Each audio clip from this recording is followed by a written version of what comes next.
Hey guys, welcome back. We are here and ready to get going with a big series, one that people have been looking forward to. It is those two teams. It is SVIFT and it is Se7en. You guys excited for that? Hello, SVIFT, Se7en, crowd, you into it?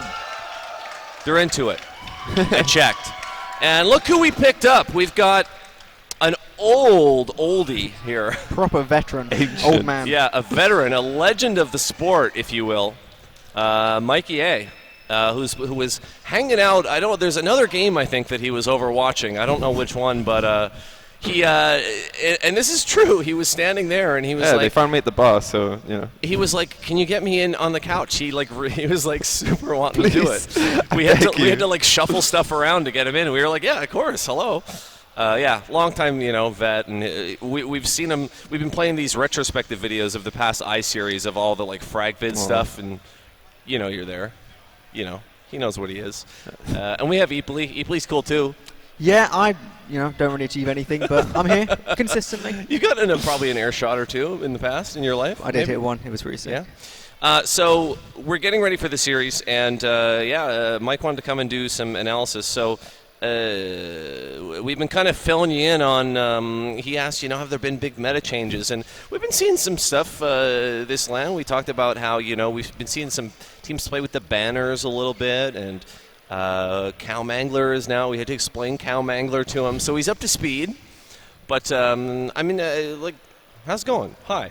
Hey, how's it going? Yeah, you were telling me about the buff banner, and I was thinking, that could definitely help SVIFT. Yeah.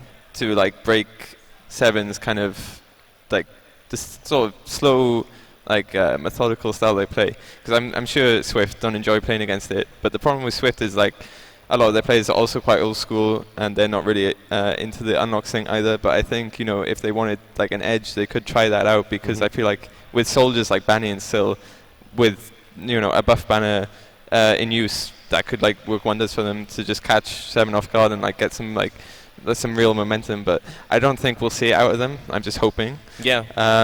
But this game is probably just going to come down to some really close fights, and then I feel like it'll be really close, super close. It really has been. I mean, that's the feeling I get as well. Did you say we're ready for the pick bans? Are we in the process? The pick bans will be coming up. We'll be selecting the maps and whatnot. We'll take you guys through that. Yeah, I mean, you got it right. I mean, we've been saying all weekend long that, especially these two teams, Se7en and SVIFT, it's very small little nuances and little, just very calculated small little plays, and just nothing crazy or wacky, no crazy crit plays really to speak of for the most part. Well, like you said, the difference between the teams fundamentally is both teams are full of players who've been playing for seasons and seasons and years at the top, but the main difference is when it comes to playstyle. SVIFT and Se7en are not quite polar opposites, because SVIFT aren't just relentless kind of pushing and aggression for the sake of it, but they are very aggressive. Yeah. They like to make things happen. They like to exploit every single opening they can see, whereas Se7en, they want to control things. They want to minimize their own risk. They obviously want to get some initial grounding, some initial points on the board, but after that point, they're perfectly happy just to wait and not necessarily make advantages, to minimize disadvantages, minimize any kind of real risk. And I think that's kind of the main thing we're going to see here. It's going to be a case of whether SVIFT's aggression can get through Se7en's defenses, and if not, how SVIFT are going to change what they're doing to kind of account for that. Because we've seen before, playing against controlling teams, if you can't get through it initially, if you spend 15 minutes and you can't really make a dent, teams have to change. They have to make a difference. And like Mike said, these are kind of old school players. They don't, like SVIFT, don't really mess around with a lot of the weird, crazy unlocks. So we haven't seen much banners, as much as it probably would benefit them if they're kind of, I don't want to say stuck in the old ways of what is probably, quite close to vanilla, really. That could be detrimental if they find themselves up against just a brick wall that is Se7en. Be interesting to see what the map picks are, and we're a few minutes away to getting that. One thing we've been talking about, Mike, all weekend is with regards to a team like Se7en, who's so well known for playing sort of really kind of passive, and their comfort zone is just kind of sitting back, letting the fight come to them. We've seen a couple teams take really early rounds against them, go up like 1-0 or 2-0, and then Se7en has to kind of like scramble and sort of they're outside of their comfort zone. Yeah. And I mean, you've played against a ton of these guys. I mean, that must be something you're familiar with, trying to keep a team out, off balance and out of their comfort zone. Yeah, definitely the best chance you have against them is to catch them off guard early and then just try and build up as big a lead as you can, and then they have to play in a way they're not used to, out of not in the lead, because a 1-0 lead for Se7en is their bread and butter. That's just what they want. Like, they're not looking to 5-0 anyone. They just want to win. Like, they just want to win. Like, they don't care if it's a golden cap. They don't care if like the time runs out and the point resets and they're back on mid again or whatever. They just 1-0, 2-1. That's all they want. So they have a lot of patience for that. And I feel like SVIFT, as a team, you were saying, they like to play very aggressive. Well, more so than Se7en. Yeah. And so it's hard for SVIFT to deal with the patience because they just want stuff to happen. But they have the players, so if they just are calm enough, and especially if they get like an early lead, and then maybe they could play Se7en at their own game, then that could be another way for them to potentially win this game. Tell you what, while we have you here, and we're a couple of minutes off still, like I say, from getting started, what do you think of, and I know you'll give like a friendly, diplomatic answer, but this is like trying to like get into like, the banter or whatever. Banny flew up here from California, and he's playing with all these Euros. He's playing with, Sil, who's from the UK, and then these other Scandinavian guys. What do you think of that? Is that cool that he came up, or is it a little strange, or what do you think? Talk to us about Banny. He wants to win a LAN again, so he has to get carried by Europeans. It's whatever. I don't blame him. You said he wants some banter. I'm giving you some banter. That's it. I mean, what do you like? Do you think that? Do you think it's strange that it's only like he's the only North American player that came for this LAN? What do you think of that? I'm not a player. Oh, okay. Listen. You don't want to see me playing TF2. Ugly. I mean, Banny. Everyone knows how like passionate Banny is about the game, so I don't find it surprising. Mm-hmm. It's sad that a North American team couldn't be here because it was definitely way more interesting when you had the sort of international presence of other teams and not just like all European teams. Yep. Especially when you had the Australians as well, that made it like a whole other level of like excitement. But like the fundraising isn't always you can't really always justify it, especially year after year all the time. So I don't blame him. I kind of liked it considering SVIFT's options. Like, I think it's he played really good at I-55 as Soldier, like probably one of the best, like at least maybe the best Soldier of that LAN at I-55. So it makes sense all around, really. Very kind words. Do we want to talk Preds a little bit? I mean, Ipali, you've been here with us all weekend, obviously, and you've had time to kind of think about it. Yeah. Do you have some premonition in your head of how this might shake down? It might depend a little bit on maps, probably, but do you have some prediction or idea of what we might expect to see? I want to say that Se7en is going to come out really strong. Mm-hmm. They're going to play their game. They're going to stick with their rigid kind of discipline, which is obviously the biggest part of their team, and they're going to really kind of show up SVIFT's kind of It isn't like it's a lack of commitment, but just the fact that they get a bit lazy and sloppy on some points. There's things like checking classes and all the things which up and coming players are kind of told to do and like should just become part of your game, and they're a little bit kind of slack on that.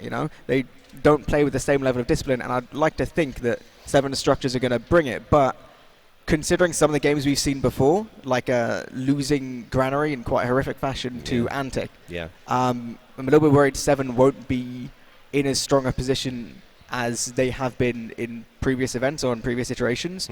I said the way that Granary went, it was like textbook Se7en being unable to make things happen. Yeah. And I feel like if SVIFT ends up taking a couple early rounds from their aggressive play, that Se7en is just going to kind of crumble a bit and might just throw away a map really easily. That being said, I think a lot's going to come down to maps. I'm hoping it doesn't go to Reckoner. I'm hoping probably see Gullywash in the pool. I would guess they wouldn't want to be playing Granary. Granary, yeah, I was just going to ask. No, Viaduct is... I think Viaduct would probably be a good pick for Se7en, just because they have a very specific idea about how they want to play it. As much as, lower level teams will basically just DM it.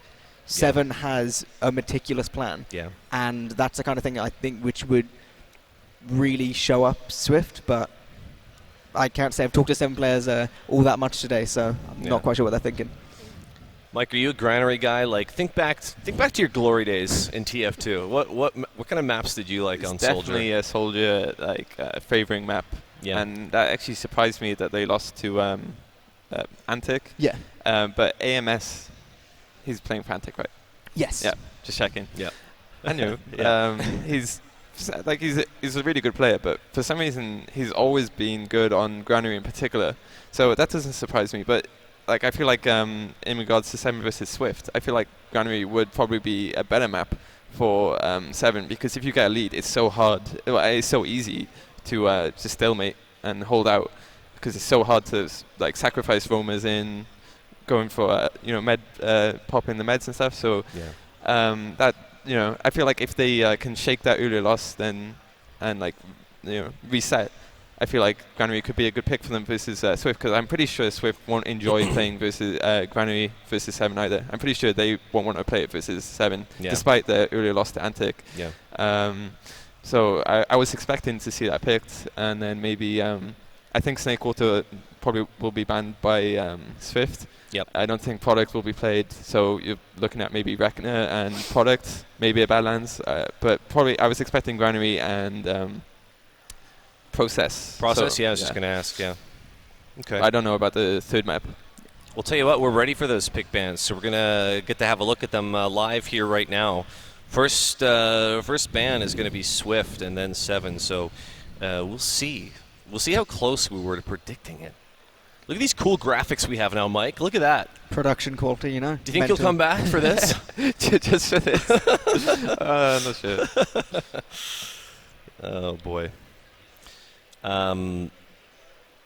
Yeah, I mean, say what you will. Well, there we go. We got Badlands banned first. Interesting, by SVIFT. Yeah, you would have thought, considering their team full of old school players who just, don't have any super rigid kind of structure, whatever. Like a classic map like Badlands would be is the old school 5CP map. Yeah. We'll see now what Se7en wants to get rid of. I love this. This is exciting. We should have pick band music for next time. Have really suspenseful music. There's Product that goes. That's not a huge surprise. We got 2 picks coming now as well, so Se7en will get to pick theirs. I mean, KS is one of the fastest demo men on Badlands, right? So maybe they thought about that. That was enough, but that does surprise me. But Product isn't surprising. No. In fairness, you say that Kadis is the fastest demo. At the same time, Ali is one of the best demo jumpers ever. True. I'm willing to bet he could probably contest Kadis in terms of rollout times. Yep.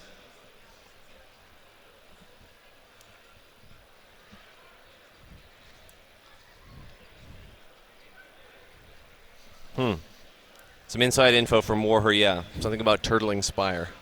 Yeah? Turtles and Spire and fidget spinners. Thank you, WARHURYEAH. It's good stuff. Waiting on the picks here now, so we're going to know what our first map is going to be. Kind of an important choice. I mean, you really want to take that first map. You hate to have to win the second 2 in a row, Clearly is why they're thinking about it so much, honestly. What's that? It must be why they're thinking about it so much. Probably. I mean, it's a pretty big deal. I mean, it's not, is that a timer on the pick bands? Or I don't know. I just think we should have the Inception music, or you know what I mean, something Interstellar ominous soundtrack. and deep. a big countdown clock. Yeah. That'd be cool. I think I was expecting Se7en to pick Granary first, because I feel like it's such a slow map, and especially if they win on it, it's such a great start for them, because SVIFT will be demotivated for sure if they lost on Granary in a slow fashion. Yeah. But like you guys said, they lost to Antic, so it's a bit questionable, and maybe they're deciding amongst themselves right now if they can still beat SVIFT on Granary, which I think it would be a good map for them. But yeah, I mean, ideally you can put losses behind you and forget about it, but in reality, it does maybe kind of stick in the back of your head a little bit. It depends from player to player. Maybe some players are stronger than others, mentally, and they're already over it, but others is still they're worrying about it. Yeah. And But yeah, they're having a big old discussion right now, it seems. Oh. Yeah. There we go. We got Process picked first. I mean, that's a fairly neutral map, I think, really. Yeah, considering Swift is basically like a pug team, Process can be played incredibly puggy. Like the mid, it's less kind of, I feel it's less defined than like a lot of the other mids. There's a lot of freedom to bomb in and out and kind of, work with whatever you want. So, little bit surprised Se7en picked that over Swift, but at the same time, I'm sure they know their own skills a little bit more. I'm sure they've got a plan. I mean, if you're newer to competitive, Process is the map that's played like a billion trillion times by every single team. It's they know it inside and out. They play it in their sleep. Yeah, it's probably the second most popular map to practice other than Badlands. Yeah. So we got Gully as well. Another, pretty neutral. Although, what I think of this weekend when it comes to Gully Wash is I always think of Swift and Banny doing those same punishing jumps across the kind of skip jump across nipple. I think this is a really good map for Swift. It's almost like I'm pretty sure even if they lose Process, they'll be like, oh, it's okay, we got Gully Wash. Like, this is one of those maps they'll definitely feel confident on. It's not like just what they have left over. It's definitely like, we want this map and we're really confident on it. Yeah. So now we're going to have 2 more bans and then the decider if it comes to 3 maps. Do we have a prediction on what? Okay, we got Snakewater banned already. I'm gonna say Snake. It's going to be either Reckoner or Granary decider. I think it's interesting already. Like I said, Se7en did have a poor result on Granary, but the problem with Reckoner, I think, is... there we doesn't go. Matter. We got Granary Pro. If it does come to 3 maps, which it very well may, we're looking at Granary Pro, and so all those points that we talked about, those will come into play. So there we go. But we are going to start it on Process, which, as we said, is fairly neutral. I mean, I don't think we give the advantage to really either of these teams for any particular reason on Process. Pretty fair fight. Yeah. I'd say Swift definitely has the advantage on Gully Wash, but I mean, on Process it should be fairly even. But I mean, Stark is probably going to be the best sniper in the server, and they might pull that out. And I've seen him get medic picks on that map. Yep. So a lot. So that might be able to swing them the map, but it should be quite close. But I feel like if they made it to Granary, if both teams had a match each, and especially if a map each, and especially if Swift pick up Gully Wash like I'm expecting, then I don't think Se7en will be as strong on Granary as they would be if they started on that map. But since you mentioned about Stark sniping, we did see a bit earlier. He was doing like his fair share of off-classing, but Stark he's been moved to the pocket scout role anyway. So him and Thalash have swapped. So we're seeing Thalash sniping far more, and like there's still some off-classing from Stark, but much less. And I kind of feel that if things start going dodgy, and they need to make things happen, that we'll kind of see a reverse of the role. Because obviously both Stark and Thalash are perfectly competent pocket scouts. Yeah. The way they've had a sniper. Exactly. Well, the way they have it set up is, it's obviously like been working for them, even though it's a fairly recent change. But I feel like if it kind of gets to crunch time and they need to start making things happen, they might just swap them on back. Could be either or, yeah. And have Stark make his magic happen. Yeah. It sounds like Mike's still got some sore memories of being sniped by those guys. Regardless, we're just about ready to go, so we're actually going to kick it over to our casters. We got War, we got Kermit. Take it away, lads. Hi, everyone. I have been entrusted again to be in front of the camera. Joining me again is Kermit. We've bonded a lot over the weekend. Me and him together, we make a gold combo, I feel. How are you feeling about this game? I'm feeling pretty good. It should be an interesting series to say the least. Like, Se7en have had some shaky games. I think they had like pretty close ones with Ascent and Antic. No, Antic and someone. Yeah. But Swift seemed to have kind of just rolled everyone as far as I'm aware. Yeah, it seems like it. So it's quite possibly going to be a very close series. The thing that was mentioning in the analyst's ear about Badlands is it's a very, very difficult map. I mean, we saw Se7en and Nunya play it, and what Se7en like to do. So I think the reason why it was sort of kind of pushed out is because, Se7en just like to force you to your own last and say, and come at me. Yeah, just keep you there, because they know that it's so easy to back up on that map. It's like, you know, we'll make you do all the hard work and practically win the round for us. Yeah. I mean, we saw Thalash win by a back up as well, getting a 1v1 onto Chris. So if you're, I think that was Chris, also if you're when listening, Stark got another back cap where Nunya tried to hold in lobby. They tried to do a forward hold but left no one, and last week he just it's So you know, it's a very, very difficult map.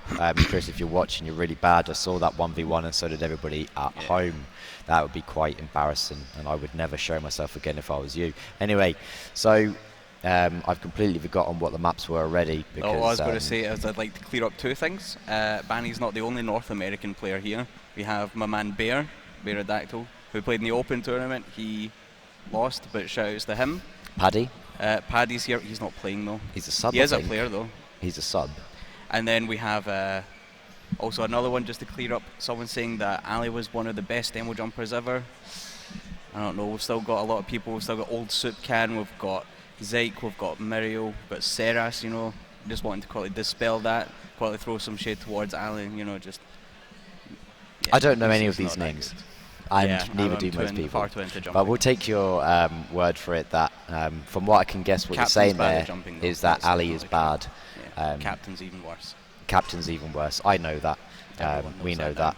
Anyway, I'm just trying to remember what the maps were. Yep, I know. I'm trying to join this server here. Process, Gully, and Granary. Okay, so Process, I feel, is going to be very, very soldier dependent.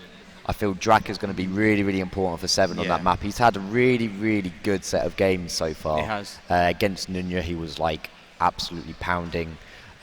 So I really do think that that could very well go into Se7en's favour. It's also a map that is very hard. Well, I was actually thinking that it is also very hard for teams to push out on. They do like to pin you on last, but we saw against Nunya that they weren't really comfortable on it. I mean, they nearly won 3-1. The best. Like Nunya were able to push out at least once and like recap Spire. Yeah, so it's going to be very, very interesting. Gully Wash as well. That is going to be soldier dependent. I'd say. That is also. And then especially depending on who's faster to mid. Like we've got two people that will be fast to mid as demo. Yeah. Like if they can like go fast to choke, shut down anyone that rolls out big door, it's pretty much mid over at that point. Yeah, I feel like that can go either way. It's really, really hard to call. Sil does have a saying. He always says it every single time I play the map with him. He does not lose on Gully Wash. And I've played a lot of games with him on there, and it's true, he's yet to lose, as far as I'm aware, an actual game on Gully Wash. So when we get to there, that will be interesting. Well, I believe we have a bit of a server problem. So it's not our fault that we're slightly delayed. We can blame Team Fortress TV for that for some reason. Whilst you mentioned that fun fact, I'm going to go onto Silentes's logs profile and see if he has lost Gully Wash. Right, and let's find out. That might take a little bit too long. Right, that was a quick 5-0. Yeah, that was a quick 5-0. This is really, really good entertainment, I'm sure. Oh, that's another thing that we've got to mention. Whilst the Weeb and Nunya game was going on, Weebs have finally been brought to justice, and they are now out of the building completely. We've won everyone. Together we can get rid of the threat that is anime and Weebs. Anyway, Ascent did lose to No Input. So No Input, a team that wasn't even originally in the invite group, that had to qualify for it in the first place. They have knocked out Ascent. It took 3 maps. Process went to a golden cap, and they had mid control after 10 minutes. So they win. Ascent have been booted out by. Who is on No Input? I know Eames. Eames and is Callum. I know Eames from Pug. Shush. Is quite a good demo. I'm just going to Shush. Oh no, Shush. I used to play with him. He's a good soldier and sniper. Oh, come Callum, I've seen. Idlos. A bit. Oh, yep. Martin. That seems like just a team from PugChamp that have just Mia, gotten together. whatever his name is. Mia. It's MYAH. Oh, right. That's a name I'm unfamiliar with, but the rest of them I've played a lot with in PugChamp. Yeah. Like, Martin they are all like pretty solid players. Martin's really good. Yeah, he is their medic. As I said yesterday, he is like a budget Raptor, but obviously Raptor's already budget. Yeah. I don't know, I'd feel like that's he's got really, really good mechanics. He's a very, very good medic. I remember playing against him a few times, and he's one of those medics where when you try and jump onto him, and if you're not going to kill him in the first few seconds, I just give up. I just go, nah, I'm not getting this. I'm just going to back out and try and keep my pride, the little that I have left. I do hear in-game shooting and gun sounds, so I'm hoping. Oh, everybody is on the server as far as I know, so we do have 12 on. So we should be starting very, very, very soon. Process is going to be the first map. The winner of this does go straight to the finals. Will be in a guaranteed second place. The loser will have to take and battle it out again tomorrow versus the winner of, I think it's No Input, Antic, and Low Panda, and someone else. Another I'm team. not sure. I'm not sure either. I'm going to alt-tab and find out, but that will be happening to, I think, Low Panda Nunya, sorry. So those games are happening now as well. There'll be a losers semi-final, and then a losers final is going to be tomorrow. I believe all the players are sort of getting warmed up, getting ready. I would like to point out I did play in a DM server against Thalash and Stark, and some intel. I went 11 in 47. Oh, that's pretty good. That's I did get a frag on both of them, so use that nice. information as to what you will. I got no kills and 15 deaths on Scout before I got kicked for being AFK. Was it that you actually were AFK, or just because you couldn't get frags that assumed you were AFK? The server detected that I was doing nothing. Slot wasting, I believe, is what another terminology is for it. So they just booted me out. So hopefully we're going to be starting pretty soon. Everybody's on the server running around, jumping and stuff. There's no one AFK, so I think they're just blue balling us at the moment. Second AFK. Oof. He's Might got his. be him. Thalash is standing AFK in spawn as well now. I hope the crowd also enjoyed Max Payne that was playing. I didn't either. Yeah, it was really, it was really loud. Oh, we're readied up, so we are ready. Crowd, are you ready?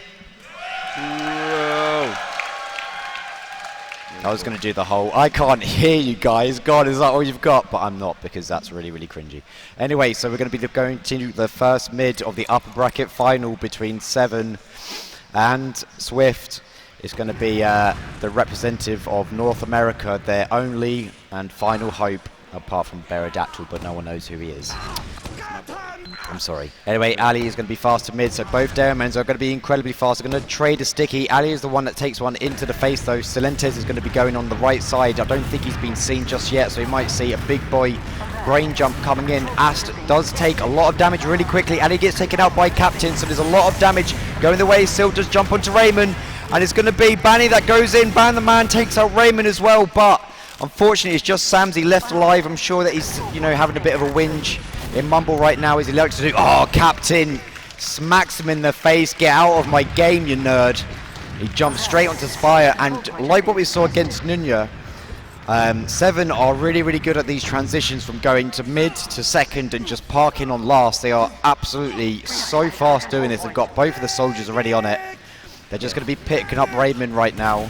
There is no off classes going on, but SVIFT, they look like they're going to start contending and hopefully to retake the Spire. Everybody on Se7en is in a little bit of a suspectable position. They're all bumming up in choke. Fanny does go in through sewers, try and get some space for his team. He hops in and just goes straight out. We've got Sil that's looking in the flank. He now jumps into sewers as well, so they do regain some control on this second point. This is going to be hopefully, I would imagine, a little bit of downtime now as both soldiers and roamers on these teams look to maybe go for some aggressive plays. Yeah, what I love about the fact that Se7en go forward so fast, they capped that second, it completely slowed any momentum that SVIFT could have had there, because they had to stop any aggression they had so they could recap the Spire. It just completely shut them down, and then it is pretty much, it's even Ubers now, so we'll probably see, I'm not sure who will be sacking first, no doubt it's you'd say Se7en because they do have mid, they want to push forward, but I can see them just sitting here. They're making a push through PC now, they've got 5 of them. It looks like it'll be interesting to see if they're actually going to fully commit to this, or if this was just a way of seeing if they can get any cheeky picks and then maybe sort of use that Cadus as looping. Oh, he hits a pipe on in through the lower door. He's getting a lot of damage onto Banny, and Drak goes in as well, so it's just a distraction play. So they do trade some gamers here. It's a pocket for a roamer, nothing really for Se7en to really act on, but they're being proactive, they're moving around the scene if they can get any openings for their team. Samsy, he's starting to W plus M1 into choke a bit, trying to slap Cadus out of it, stop letting him get so looks like Stark's running back, it looks like, nope, he just ran back to their choke and then back forward again. It looked like he wanted the off pass. He was thinking about it. He was like, now's the time already to go to buy, let's really turn it down a few pegs, maybe go engineer as well. I think this is going to be an interesting thing, is like what team can tilt the other team really hard.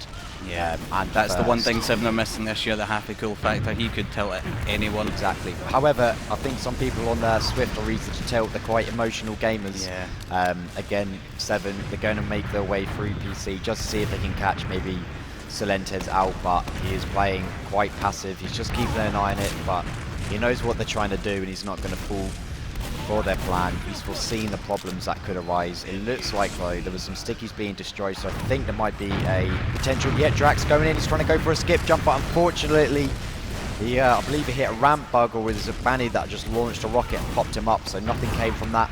There might be a second attempt soon. I think there is. He's on. There we go. He's going for another one. He skips in. He's going to go try and jump into Raptor. Raptor goes full down, and Silentes takes him out of an air shot. Raptor did a really, really good job of positioning himself there. Saw it coming, made it really difficult for Drac to sort of really get a good rocket on him. Yeah, I'm very sure Raptor took 0 damage from that.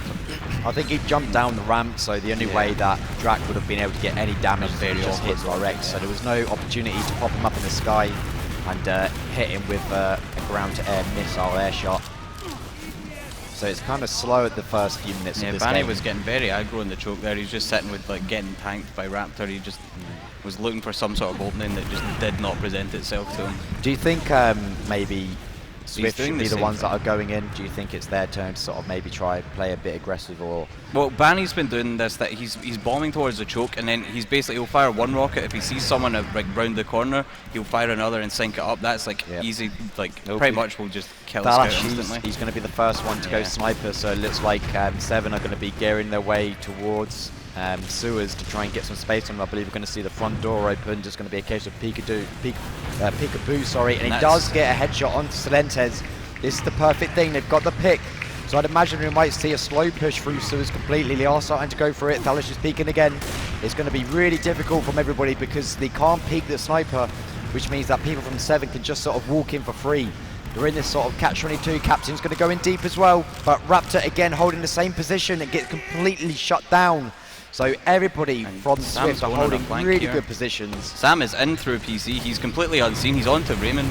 Oh my god, he's going behind. They do get the Uber off, so that is a free pop, but everybody from SVIFT do pop in return. Thalos does get Samzy. Ali gets taken out as well, so this is looking really, really, really good for Se7en. Cadus does get taken out in return, but Ali's also dead as well, so there's going to be a 2-player disadvantage with one just spawned and on their way.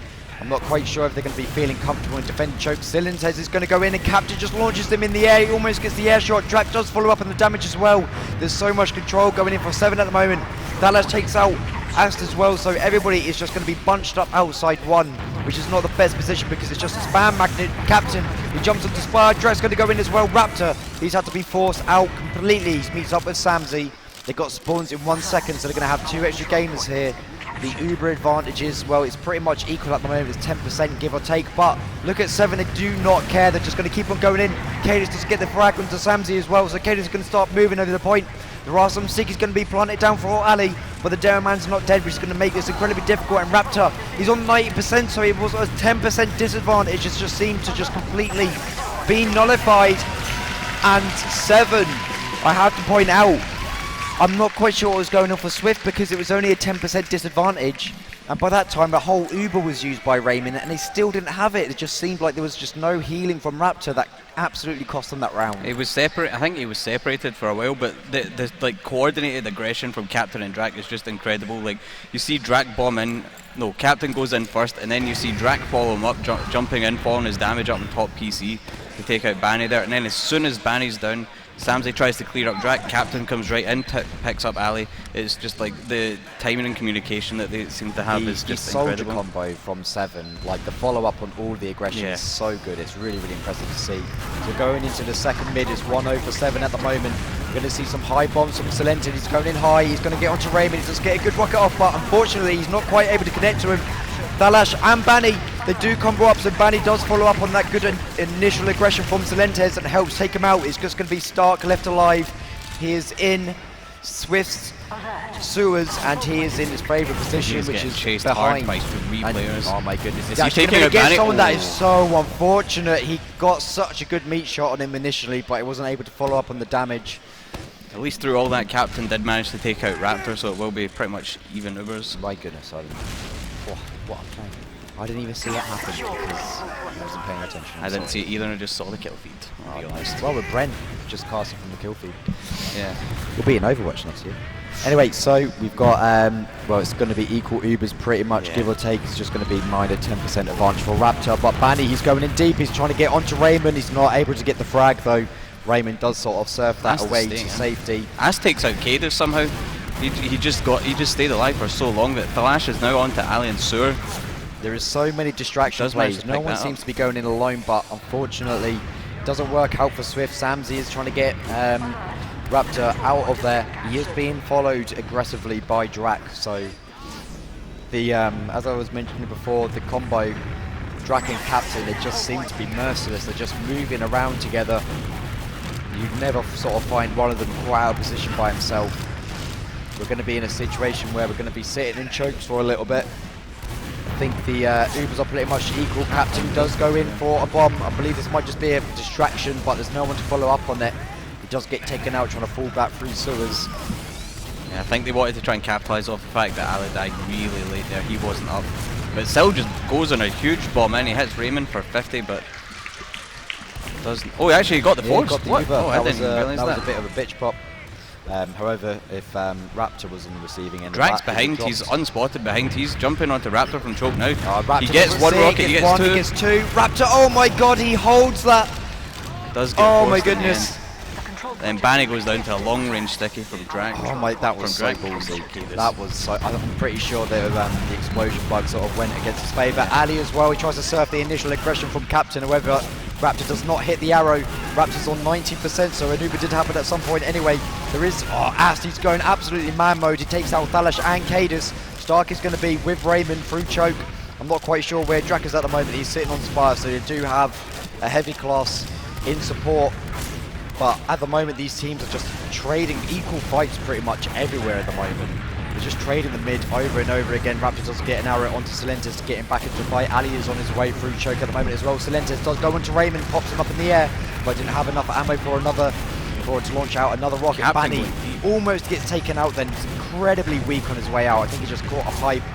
But again, there is no respect from Swift. They are not giving up choke without a fight, even if they do have a player disadvantage. They're confident in what they can do, so they just keep on holding their ground over and over again, and they're going to go back in. Raptor does have a full Uber advantage as well. Cadus does take out Banny with a sticky trap. I believe that was sitting up top as well. Drac, he does try to sort of put some aggression, but he's been forced out through sewers until he's sitting on 10 HP. But again, Captain's going to be the one that goes in. Raptor. Cadus does get the long range pipe onto Ali though. So they might not have a demo, but they do still have the Uber. Both of the teams they want to push. Yeah, this just seems to be a constant thing. They'll take some ground, they'll lose a play in the process that stops them from keeping like pushing on and carrying on with the momentum. But it's just in between. Both teams are just sort of doing the exact same thing. They're both sort of being so aggressive. Soldier jumps in, Silentes does go in, he gets an air shot on Stark. That might be accidental, but for the purpose of this, it probably meant to do that. The air shot was probably a lot more important than the med drop anyway. Yeah, definitely. I mean, that goes into as we've said many times, that goes in the frag clip. Banny jumping through choke as well. He gets air shot. Oh my goodness. Ooh, he just got absolutely kills himself, doesn't want to get the frag. Ash though, Cadus, I think he's been left alone in choke, where he's just been hanging around a bit too much because Ash just pastors into him and takes him out. So that is a dare man disadvantage. But there are two players down on the side of Swift for that, so they can't really act on anything once again. These trades are just pretty much so equal, but neither team can do anything. Silentes is going to go in again. Raymond's just staring him down. I think it does, and it just almost gets that rocket on him. But I like that when Silentes is just high up in the sky, Raymond just stands still and stares at him. Yeah, I think he's just trying to anticipate where the rocket's going to go so he can actually dodge it instead of, you know, just going for the run and blindly hope that when he jumps he'll surf the rocket. Yeah, that's what I do. I look at the ground because I'm scared. Yeah, just spam with the base bar and just hope that I don't drop. I'm surprised we haven't seen Thalash maybe just run back in off class at some point, or Stark. I feel like it's a bit too fast paced for that at the moment. Like, yeah, it has just been soldier bomb after soldier bomb really, but it's entirely possible that if they did just run the sniper, they could be able to get a pick. They're looking to do some play through IT it is like Swift are going to be doing what Se7en were doing previously, just trying to get some aggression through lower PC. This might be a full commit. Silentes does jump in. Raymond does get knocked down to 90 HP. And he does hold it. I was Ast about to has say- gone behind. Ast is getting. Ooh. He's just sitting on top of Ast. He's. I don't know. Oh, he's getting chased down by Stark. So they and are Thalash. aware of it, but he does Yeah, get he's taken out. clearing Thalash it. and Stark both go and go behind to try and pick up that frag, and then do so. There is Sedentes has now respawned, so I'll imagine that he'll go back in swiftly. Captain's Captain, in. he goes for a big bomb. Oh my goodness, Raptor, Does he's get the forced. There must have been something else. I think it might have been a sticky from Cadus from Choke that sort of gave Raptor some additional damage. That is really well worked, and that is now going to be an advantage. Oh, Raymond almost caught a pipe there on Spire. But this is going to be a situation. Still hiding in the Sedentes- corner? Yeah, he's hiding. Oh, I think Stark knows. Yeah. He can't hide. He's got too much of a Oh, swollen he strafed brain. quite nicely onto the pack though. Did survive. And it's going to be Banny that goes in, but unfortunately he's not able to do any damage onto Raymond. Sedentes does get pick out Thalash, so he has sort of dragged a few players behind. Drak does get taken out by Samsey, but the Uber remains, but it has been popped, so Raymond has used the Uber at the moment. Everybody's just going to be sitting on point as there is a back cap going out. Samsey, he drags 2 players back and he just sort of backs off into PC and rotates back around mid. That was actually pretty good. Most players would just sort of go on to last, but he knows that the flank's open and available, so he just goes through. And everyone from Swift at the moment, this is actually really good for Samsey. He's pretty much just gifted him Spire. There were Seekers on the point and he does die, but just that small back cap play has that brought turned the whole team what back. was going to be, I feel, a 7 mid into a 1 second for Swift. So now they are in the driving seat. I'm not quite sure if Samsey feels like he's going to go off class or something to create some more opportunities. Yeah, we do have the Thalash NG. Where's it? Where is his gun? Let's Samsey's check. gone Let's sniper. analyze how good it's a good sentry spot. You know, it does watch the point, but it's quite easily spammable. All they need to do is peek in. Oh, he's moving it. Wow, what a team. There we go, right onto the point. I I'd like say it, that's the quite sentry spot. possibly even worse. Yeah, I was going to say that. It's That's just opened it up possibly- to even more spam. You can spam Put that the out from dispenser one. up for Raymond to just kind of crouch and hide inside. Is he? Oh, he's. I thought he was going to be building a wall. We've got the Sam sniper. Let's see where he is right now. Yeah, He's it going looked like into lobby. I've seen a few players that literally just build a wall on that point Yeah. of all sort of buildings. Banny, he's trying to get some wall. Not down weak, but Sam knows Cadus is in one. There's got to be some sort of distraction from Captain here to. yeah, Sam's Let just Cadus peeking go. through lobby. There isn't a counter snipe at all at the moment. Ast, he takes out Cadus, so this is actually going to be really, really difficult now for Se7en. The sentry's been taken out. Samsy's moving in for the far right. Drak at the moment is not letting them pass through that small door. He likes his doors, and Banny goes in, gets a big boy bomb. Samsey, however, is out-sniped by Thalash. Raptor is alone in lobby and he has actually have to pop the Uber.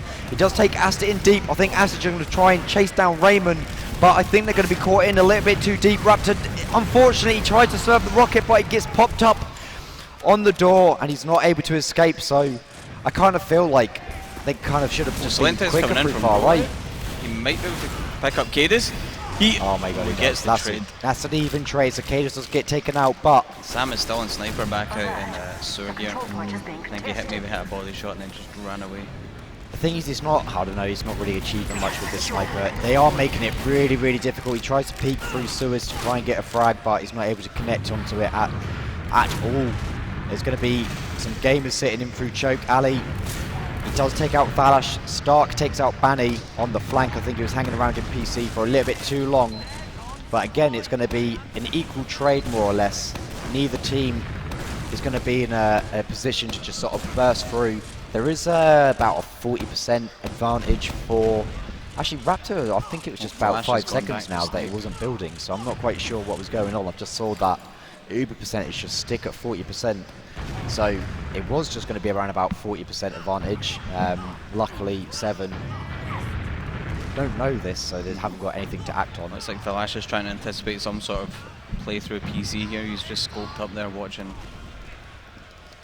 Just watching PC there. I don't know. Okay, so we've got Samsy's like very close at choke. This is literally just going to be a This is- point of, you know, who can get the pick. Yeah, Sam's really far up at choke here actually. Yeah. This is a case where a soldier can just do a double sync onto that Yeah. and collect the frag. Really, really easy, Captain. He's just sort of testing Samsy at the moment. He's denying space from sewers at the same time. Samsy's not able to connect on any shots. Where is Thalash? He's also in choke as well, so I think these two might staring at each other in the eyes and blowing each other's brains out.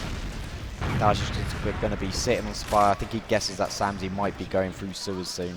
What I'd like to see is if Samsey went back and climbed up on top of mid. I'm very sure there's... Oh, if you go third person while you're specking someone that's scoped in, it goes very strange.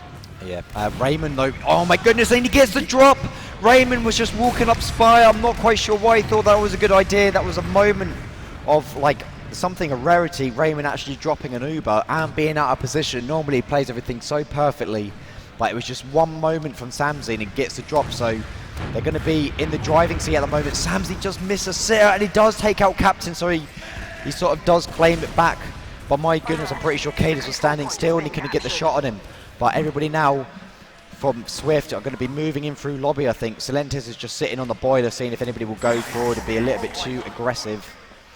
They do have a full advantage, but they are taking this a little bit too slow. At this point, they have been able to get up a level 3 sentry. Yeah, they've got the Natasha Heavy sitting up top as well. That's taking... going to be incredibly hard. If they decide to try and push on to top and try to get to Raymond, it's going to be very difficult. They do go in through, so they Uber for the left door. Ali has been sort of caught out of it, but Banny is struggling to take out the sentry, and he doesn't actually do so. This was a massive lack of coordination. Ali was going to go through panic room, and this sentry is just still sitting there. It still has to be taken out. Drag does go down.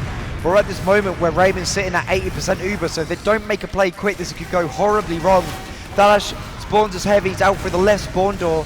He's just getting so much harassment in, and it looks like everyone from Swift is just going to have to back out. That was an absolutely disastrous burst. They go for in through left side with a full Uber advantage. Banny and Ali just completely split on objectives there. That sentry just staying up for absolutely ages, and they just don't convert in what should have been maybe possibly an easy round. Yeah, and then as soon as the sentry goes down, Stark switched off and then managed to get 2 picks onto... I'm not exactly who it was maybe Ali and someone, Ali and Banny maybe. And then Banny goes down again. That was to Lash, I'm guessing, over towards Sewer. Drax in from PC, basically. He's trying to make a play on a Raptor. He does get 1 rocket for about 60 damage. Captain's in behind as well, actually. He's actually going... He realises Banny's a spawner here. I think Ask knows, yeah, Silentes knows as well, Yeah. Samsey knows, they all know he's there. He's going to be able to get any frags, he does trade, he almost gets Banny as well. He launches, like, pre-fires a rocket as soon as that door opens, and that would have been 2 frags.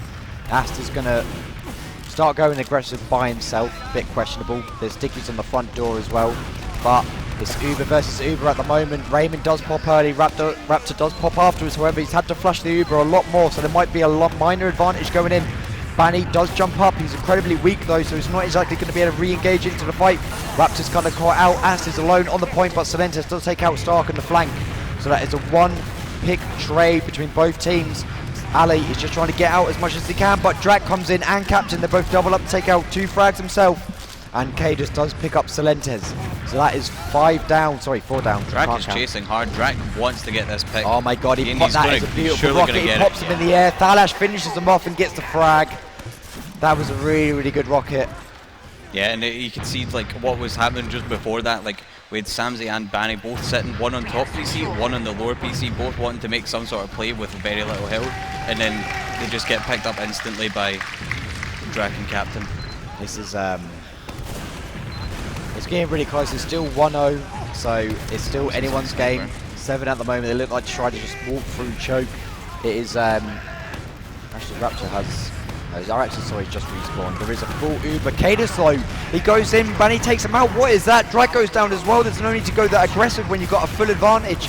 The Uber has been popped, but at the moment there is no frags on the side of 7. They do get Silentes on the flank, who I believe was sort of running around behind. Asta's going incredibly deep. He's now being healed by Raptor. Raptor, he was sitting on balcony. Thalash is going to go on him. Is he actually going to be able to get the frag? He doesn't. Raptor skirts around it and is able to get out with his life. It's going to be Stark and Raymond are both going to be exiting through their own PC. Banny was sort of chasing a little bit, but he decided not to go any more forward. But I don't know what Cadus was doing there. They have a full Uber advantage. He's not the one that needs to be making space. Yeah, it seemed like it was a bit of the old Cadus.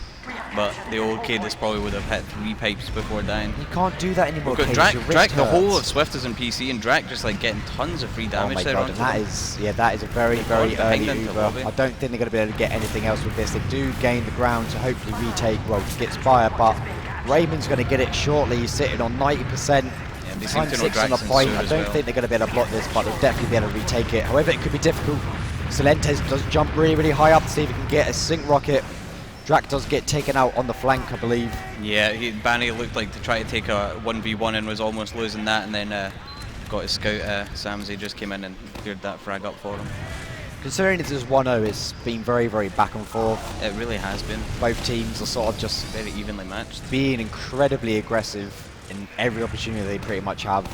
It's, well, Raymond has you, but it's not really a good idea to push out at the moment. Raptor's going to get it soon anyway. They sort of feel a little bit more comfortable defending last, so they have no sort of pressure at the moment. They are 1-0 up. They can sort of just waste the time.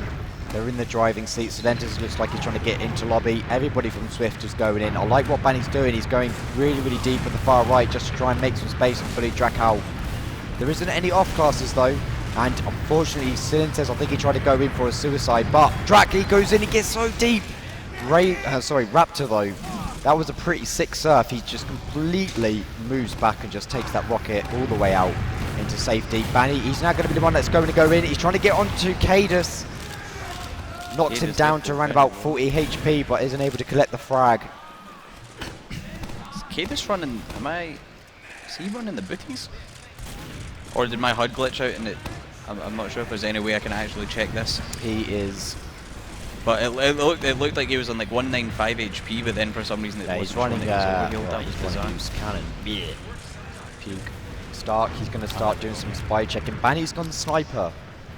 Thinking Ooh, the Banny that's not sniper. really something. Actually, to be honest, I do remember. Every now and then he does like he doesn't play sniper often, but sometimes he does pop off. Ali does get taken out. I'm not quite sure if Se7en are going to go on this. I expect that they might just send a suicide, but here we go. I think it's Drac. Oh, sorry, no, it's Captain that goes in, but Banny does pick Captain nice. up there.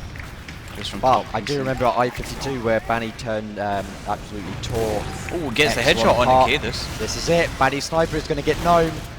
He's getting a lot of space through lobby. There's not much pressure coming in for the way of Se7en. They're kind of being forced to like just pretty much gang up around the wall. It's really, really difficult to sort of move in as a sniper, but it's also, you get so constricted on this last point when they have a sniper, you're forced, you can see them all. There's like pretty much just 3 players just hanging around the critical dispenser, but Captain, he does go aggressive and takes out Banny. Sort of maybe overextended a little bit too much on that. Yeah, if Banny had any sort of support there, I think actually they'd probably have gotten the frag onto Captain. He Captain ended up, he was very low, he's only like 80 HP or something, so if like Scylla had maybe just been sitting, like babysitting Banny there, it's quite possible that the situation would be entirely different. There is 4 minutes 30 seconds remaining on this map. It stands 1-0 for Se7en. Banny, he is remaining on the long-range Australian shoot man. He's trying to look far right to see if anybody will try and go aggressive. Drac is in that position. Banny does get a body shot. It's not good enough though. He's been knocked down to 100 HP. There's a lot of pressure going in from Se7en at the moment. They're just completely trying to whittle him down. And Captain again. He takes out Banny. He tries to go in too deep to try and get a frag onto Drac, but I feel like That's what it seems to be. They focus on Drac, and then as soon as that's happening, they'll just like Captain will make a play. As do you soon think as like that's he thinks all necessarily guys. a good idea? Maybe it's just sort of like an option to just sort of take a bit of time. I know it's not completely on your side, but you know, Yeah. it's not the dying seconds is what I mean. You still have the opportunity to take they've it still got slow. a few minutes to play Yeah, with. wait for someone to make a mistake and sort of Like- poke their head out. Like I don't think they've really seemed to have tried is just taking like maybe we'll say Raptor, Banny, well when Banny was sniping, and then like Sill or Ali with them, and all 4 of them take lobby with heals and just walk in right side, like what Banny's trying to do right now. But if he does that as sniper, we'll get tanked. I kind of feel like People are maybe gonna they're, overextend in to they're try a and little get bit sniper frag. sort of put off by the loose cannon. If you sort of keep everyone constricted in the lobby, it does make it really, really difficult. Those cannonballs really do.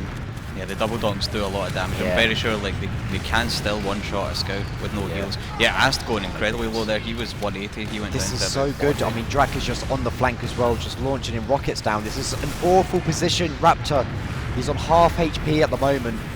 Incoming drop, I'm calling it now. I can sense it in my waters. but this is just going to be literally just padding down. Samsey coming in, getting taken he out by goes the for the sentry. spaghetti. He's going to come up sniper, that's for sure.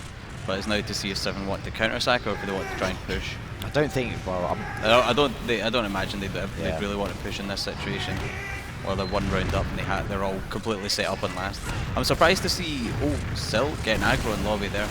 Taking a lot of I damage. can imagine that the players on Swift are getting very, very, testy. Yep. A bit, a little getting agitated. Getting a bit agitated, yeah, as you said. Sam did not come up sniper though, they just want to maybe go for an Uber exchange. I Without don't an know. off class, they're not really. Yeah, with no off classes, pick. it does. So either they want to go for like an exchange or maybe just. Maybe yeah, it's just tilted. Astas gets destroyed by Drac there in a 1v1. You've got 1 minute Stark's 50. going in for a. Oh no, he gets spotted out. The only right thing they over can there. do is play for a golden cap. However, they do go for the Uber for the left side. Raymond, though, he does such a good job. He takes no damage, but he does pop the Uber anyway to keep his teammates alive. And this is so good from Se7en. Raymond does so well just sitting on the barriers near the point that surrounds it, just taking no damage at all. It was so comfortable. Got Completely three people in control. far That right sentry there. remains up. Both soldiers though, that is not good. Se7en, he gets absolutely destroyed, and oh my god! And he gets pinned to the wall as well. He was like, I want some of that. Banny takes out the sentry finally, but it did kill 2 of his teammates. That was possibly the worst thing I've ever seen. Oh my goodness, that was hilarious. That's the exact sentry position that I was just trying to say earlier on today when we were casting it. It just looks like such a good position. It catches people out. You don't expect a sentry to be there. It's either going to be right up next to the point or way back at spawn, but it's in that middle ground where if they come in left side or if they try to peek in from like door number 4 in lobby, they're just going to get absolutely destroyed by it if they don't expect Not only it. that, but the sentry position can't get spanned from one either. Ali, he's going to go in through one. Speaking of, but Double donk. K just double donks him, takes him out of the game. So there's 30 seconds remaining on the clock for Swift. It's going to have to be all or nothing. Se7en is going to go in, but it's alone on the right side. There's no more pressure being applied. Raymond's just sitting on the ramp, but Banny, he is behind, but Drac does get taken out, so this is an opportunity possibly, but there's just 15 seconds remaining at the moment. They kind of feel like they just need to get scouts on the point. However, the only good thing for Swift at the moment, they do have players in panic room, so they have a little section, but Banny, he drops in and goes straight forwards into a heavy. There's 3 seconds remaining, and that is all. Se7en take the first map in the best of 3, 1-0. It was pretty much a back and forth throughout the whole thing, minus those last 5 minutes, but I mean, they've always said that the first round is the most important round. If you do take it, you're pretty much in the driving seat for the rest of it.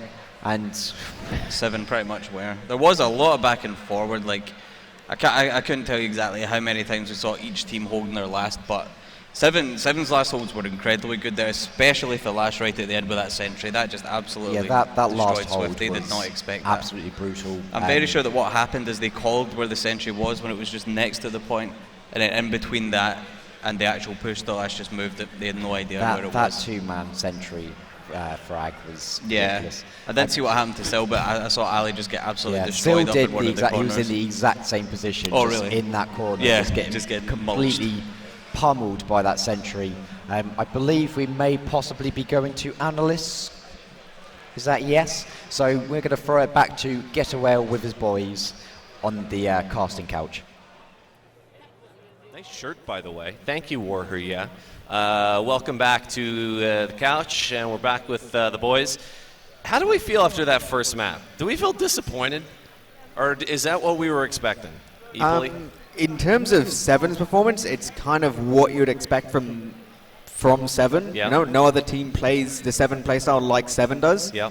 But how about for Swift? From Swift's I point think of from view? Swift's point of view, like, I think you've got to be disappointed if you're a fan of Swift, because the vast majority of that game was just Swift just failing over and over and over. They had more than their fair share of opportunities. They had more than enough time. They had, basically 25 minutes worth of time to try different things, to try and secure some kind of advantage to make a push work. Even when they did secure an advantage, their pushes, basically wouldn't be able to work enough to make things happen. And considering Se7en played basically the way that Se7en always play, like almost all of their holds were the same 7 holds, almost all of the kind of plays they made with the standard 7 things. The fact that Swift were just completely unable to deal with that, just just couldn't think of anything. Just, I don't know, kind of makes you worry about the team. Like, have they not worked it out by now? Yeah. Mike, what does it say to you when you watch Swift fail, 3 and 4 times to push last and pull it off on process? I mean, in my opinion, process last is probably one of the hardest points to take ever. Uber versus Uber, 6 versus 6. Like, especially, Se7en have always run an engineer. They can switch to heavy at any point. They can also run a defensive sniper to get picks when they're pushing in. There's just a lot more things you can do on process last that Se7en utilize all of them. And yeah, it's I said it would be like 1-0 or 2-1 to Se7en probably. And it's just, I hope Swift don't really care about it too much, because Gullywash is a much better map for them, and hopefully they can just reset and focus. Like, it is a long, drawn-out map. It's probably quite draining for them, having so many pushes over and over and failing, but they just got to forget about it now and move on. But I don't find it surprising, because like I said, I think process last is one of the hardest maps, one of the hardest last points to push out of any map. Yeah, cool. I'm going to write that. Do we have the log ready, production gents? Gabe Newell, give me that log. How I got that log?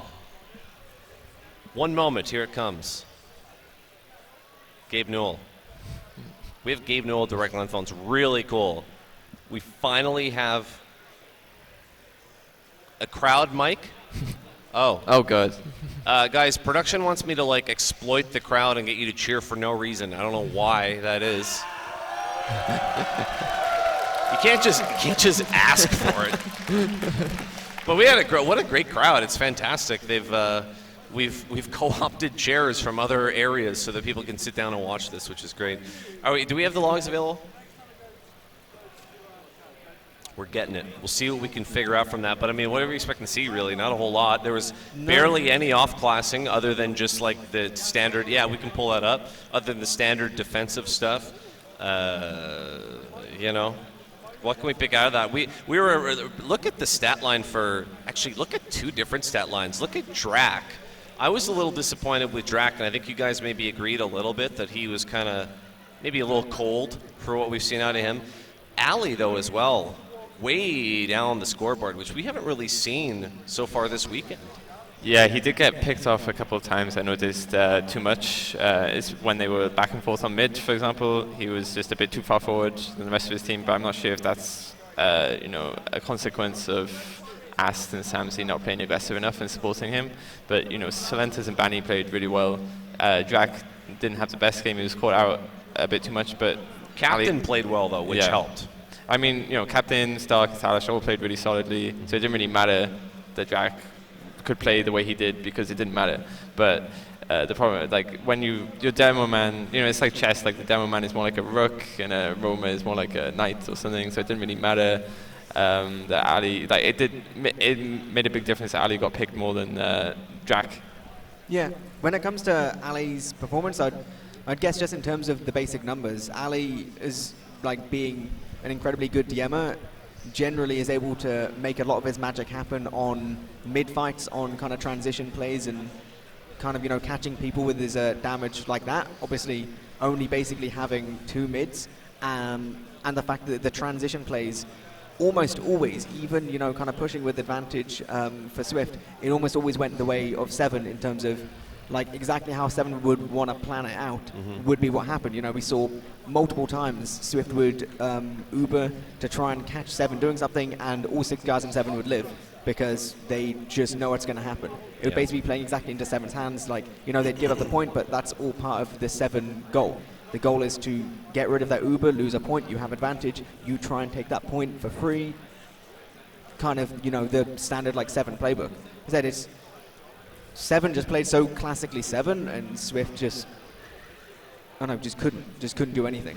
Yeah, there were no real. We saw the Banny switch to sniper, which was something. I don't know. I don't know if he was dared to do it or something, or I what. think it's just once a year. He does it just to just for the crowds to see if he can hit something. Does it for the subs. Exactly. I said he couldn't really do anything. Se7en's positioning, they know how to play against snipers. They know how to play against literally everything, basically. Didn't work for Smizzy either. You know, Seven's just so practiced at dealing with basically every kind of off-class. Yeah. You've really got to be creative. Yeah. Well, maybe we will see more off-classing coming up on the next map. Maybe we won't. I'd like to see it. But we're going to toss it back over. We got War and we got Kermit, and we got the second map coming up right now. Take it away. Thank you, Getawell and his boys. So Gollywash is going to be Swift's choice. Unfortunately, they weren't so lucky on process. However, it was kind of close into the dying seconds. Well, I say that. Yeah. It kind of was. It was I very feel like comfortable. Seven seems to really like that though. Like as long as they feel in control, they don't mind having a really close score line. Yeah. Like they're not out to get the constant 5-0s or whatever. You know, they don't need the win difference. Like as far as it seems for them, as far as they're concerned, win's a win. I do feel like If it's this is a only bit one of round, a that's fine. sort of like a choice that doesn't necessarily favour Swift a lot, because I feel like Seven are also really good on this map as well. However, Banny obviously in Froyo Tech, I think during I-52 and I-55, the team that he had there were just absolutely disgusting on Gollywash. They were just, they pretty much just go from mid to last. Yeah. That's it. And it just happened over and over again. Obviously, the I-52 Grand Finals where Gollywash was played, where Byte's acceptance speech of his own award he made up was longer than the Grand Finals. They put on a masterclass of this map. I have never been torn apart. Was that so the last much. time that Lansky was playing for Froyo Tech? I believe so, yeah. So Lansky, the Mansky with the incredibly hairy arms, who's so swole. He can't play TF2 anymore because he can't even leave the gym because he's gained too much. We're waiting for everybody from Se7en to join the server. They're all on the server. They're all just sitting in spec except for Thalash, who is Swift just are getting all spawn ready. camped. They're all geared up, ready to go. Banny's on a 9-kill streak. You can make He's trying to that get a of what you will. psychological advantage over Thalash by trying to spawn camp him. Preemptively tilting them. You can't see it. Well, it says there he's unstoppable. It- Banny is that's- unstoppable. The game itself is is telling foresight us. that you'll need. Banny is unstoppable. Don't forget to subscribe to him through my channel. So, how do you feel this map is going to go? I think again this is going to be a very close map. I think like it's just going to come down to the soldiers. Like Sil and Banny are both incredible soldiers, but they don't seem to have quite as good like cohesion and teamwork that you're seeing coming out from Drac and Captain. They like their bombs are just, they're always, what they seem to do is cycling the heals, where the Captain will have 300, Drac will bomb in, and then as soon as Drac's low health, Captain with his 300 comes in. But then when it seems that instead of doing something like that, which is working really well for Se7en, it seems that what Swift are doing is just bombing both soldiers at once, but one soldier will usually do a fake push, like they'll just bomb really high, strafe, not hit anyone, and then just cut, and then the other soldier, usually Sil, will just go low and fast and just try and hit damage. But and that's only one person doing the damage, but for Se7en they'd have both soldiers going in. I do feel like that maybe there are some areas where this map isn't so good for soldiers, especially these days where soldiers like to be a little bit more free, roam around a bit more. There's only really mid and second where you can do that.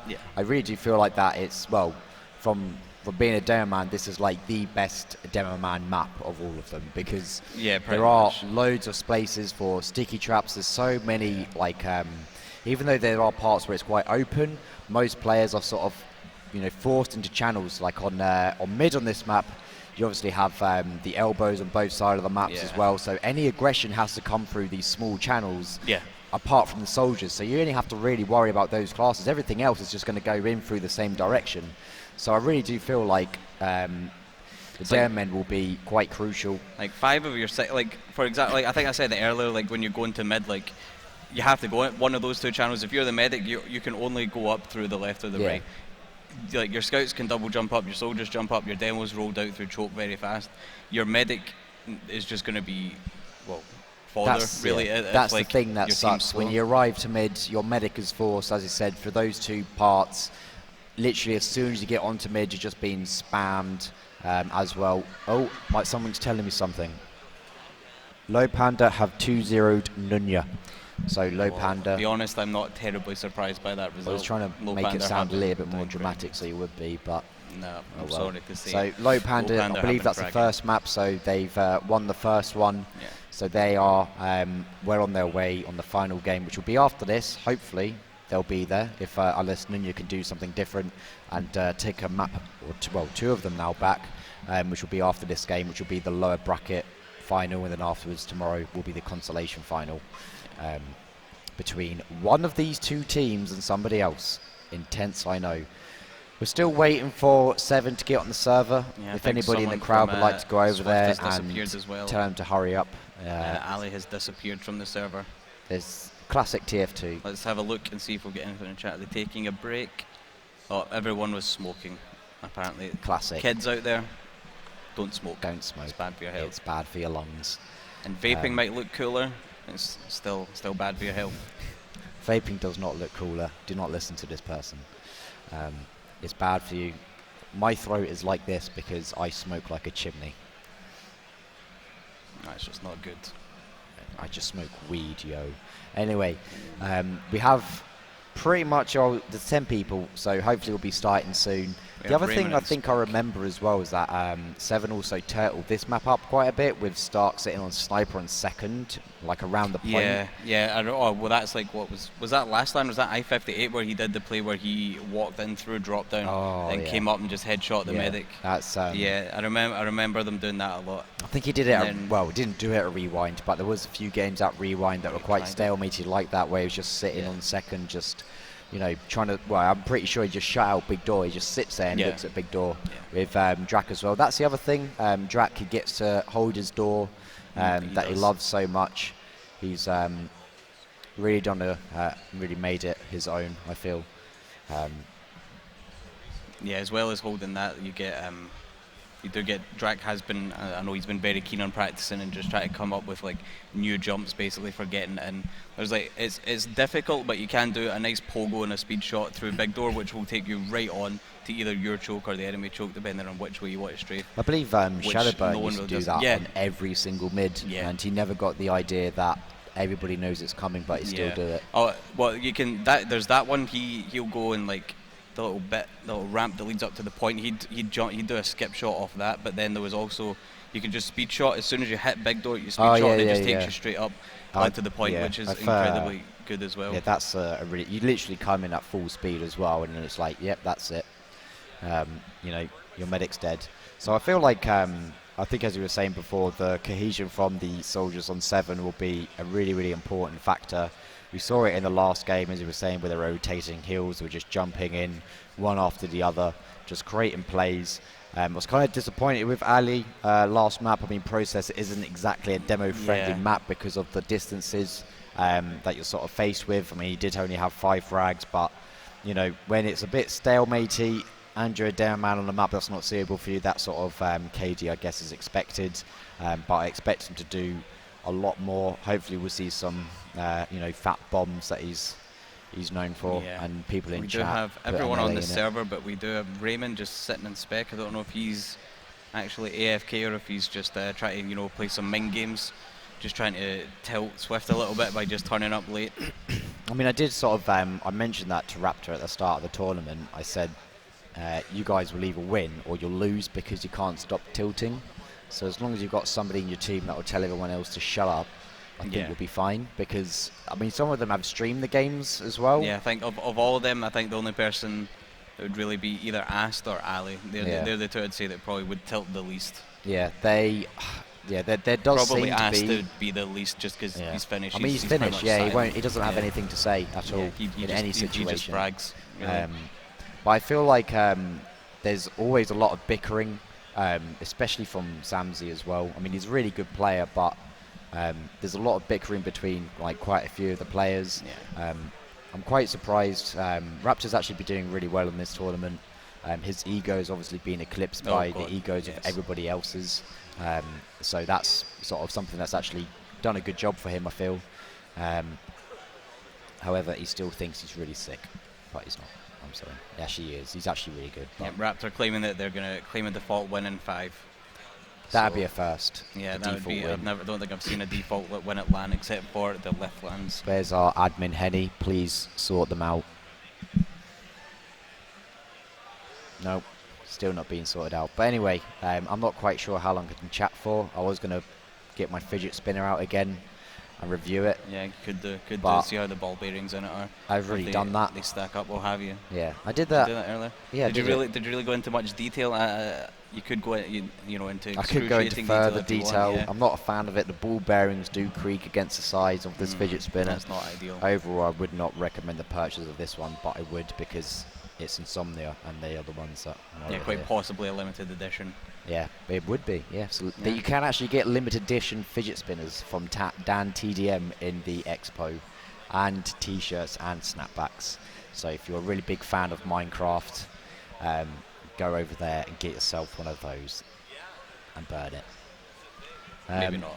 Yeah, although you It's up might to get you. removed. It's your purchase. Yeah. So we're still waiting for Raymond. He's keeping everyone waiting, so you can blame him. We're at the point now where we're trying to talk to them through Source TV, where they cannot hear us.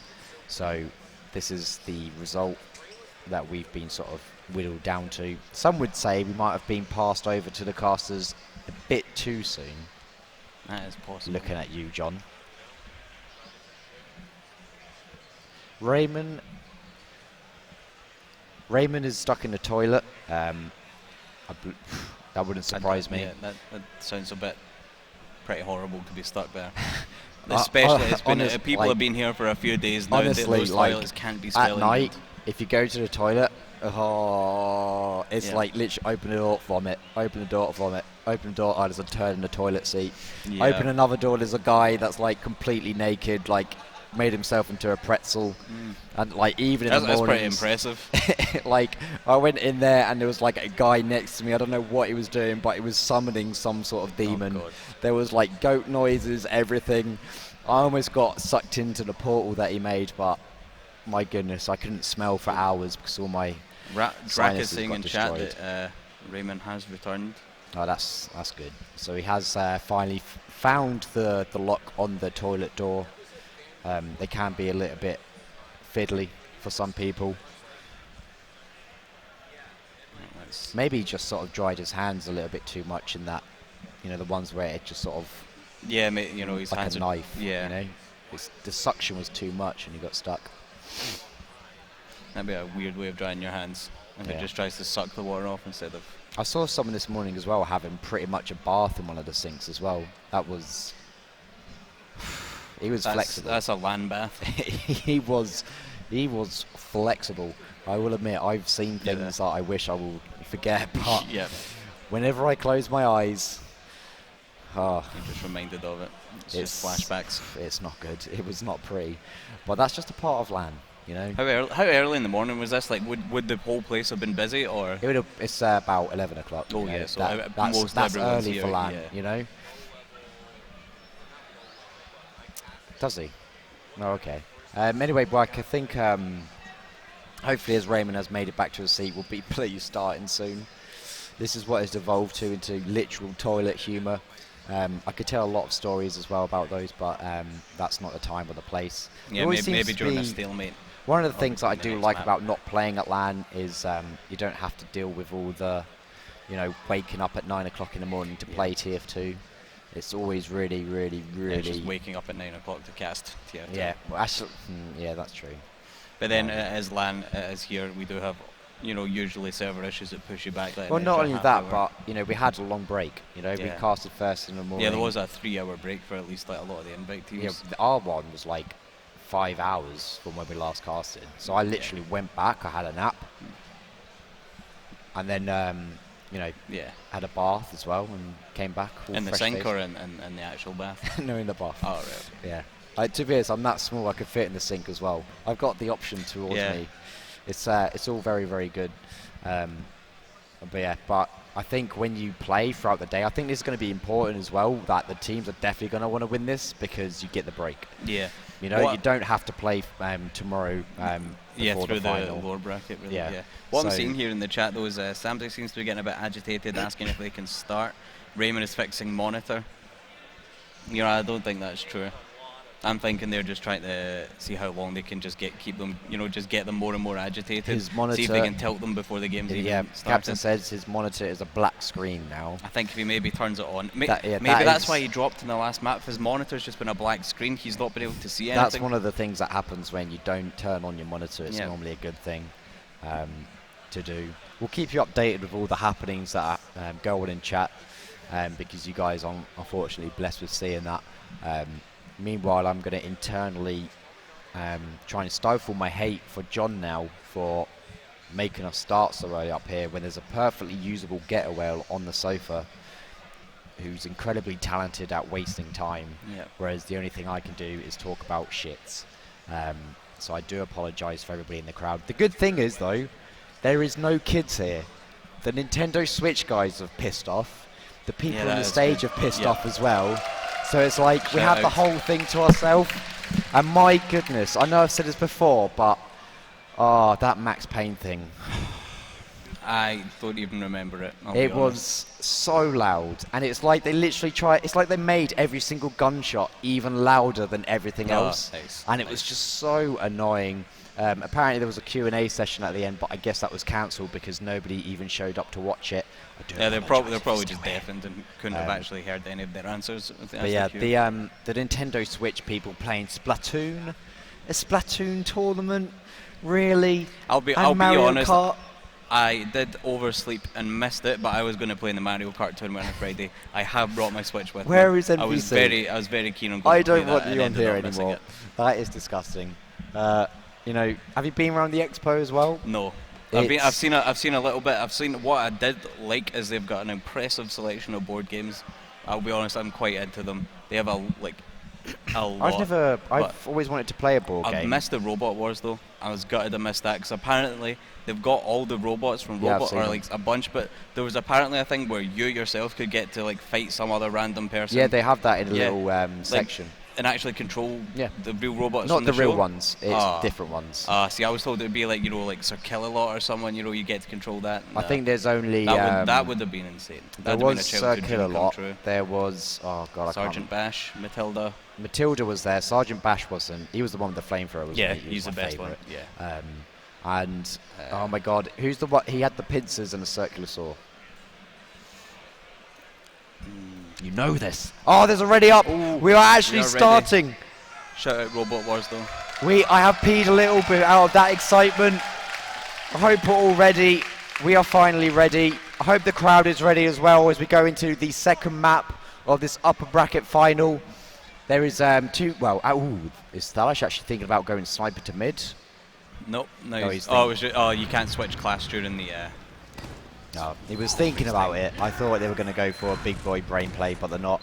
They're just opting to play it standard from both teams at the moment. I believe they've checked crits from the spies as well on that moment. And Cadus is going to go up. So both them are trading sides. Bandit, he goes in deep straight onto Raymond. Raymond is surfing so well. Raymond actually gets out. What the hell is this? He's on 15 HP. I've just unplugged my headset out of excitement for once. And oh my goodness, Raymond, you absolute monster. That was incredible. Banny must be so pissed. Holy crap, I would be too. But my goodness, unfortunately, they do ultimately lose that mid. But Raymond getting out there doing the impossible was so crucial, and they're going to have Uber for last.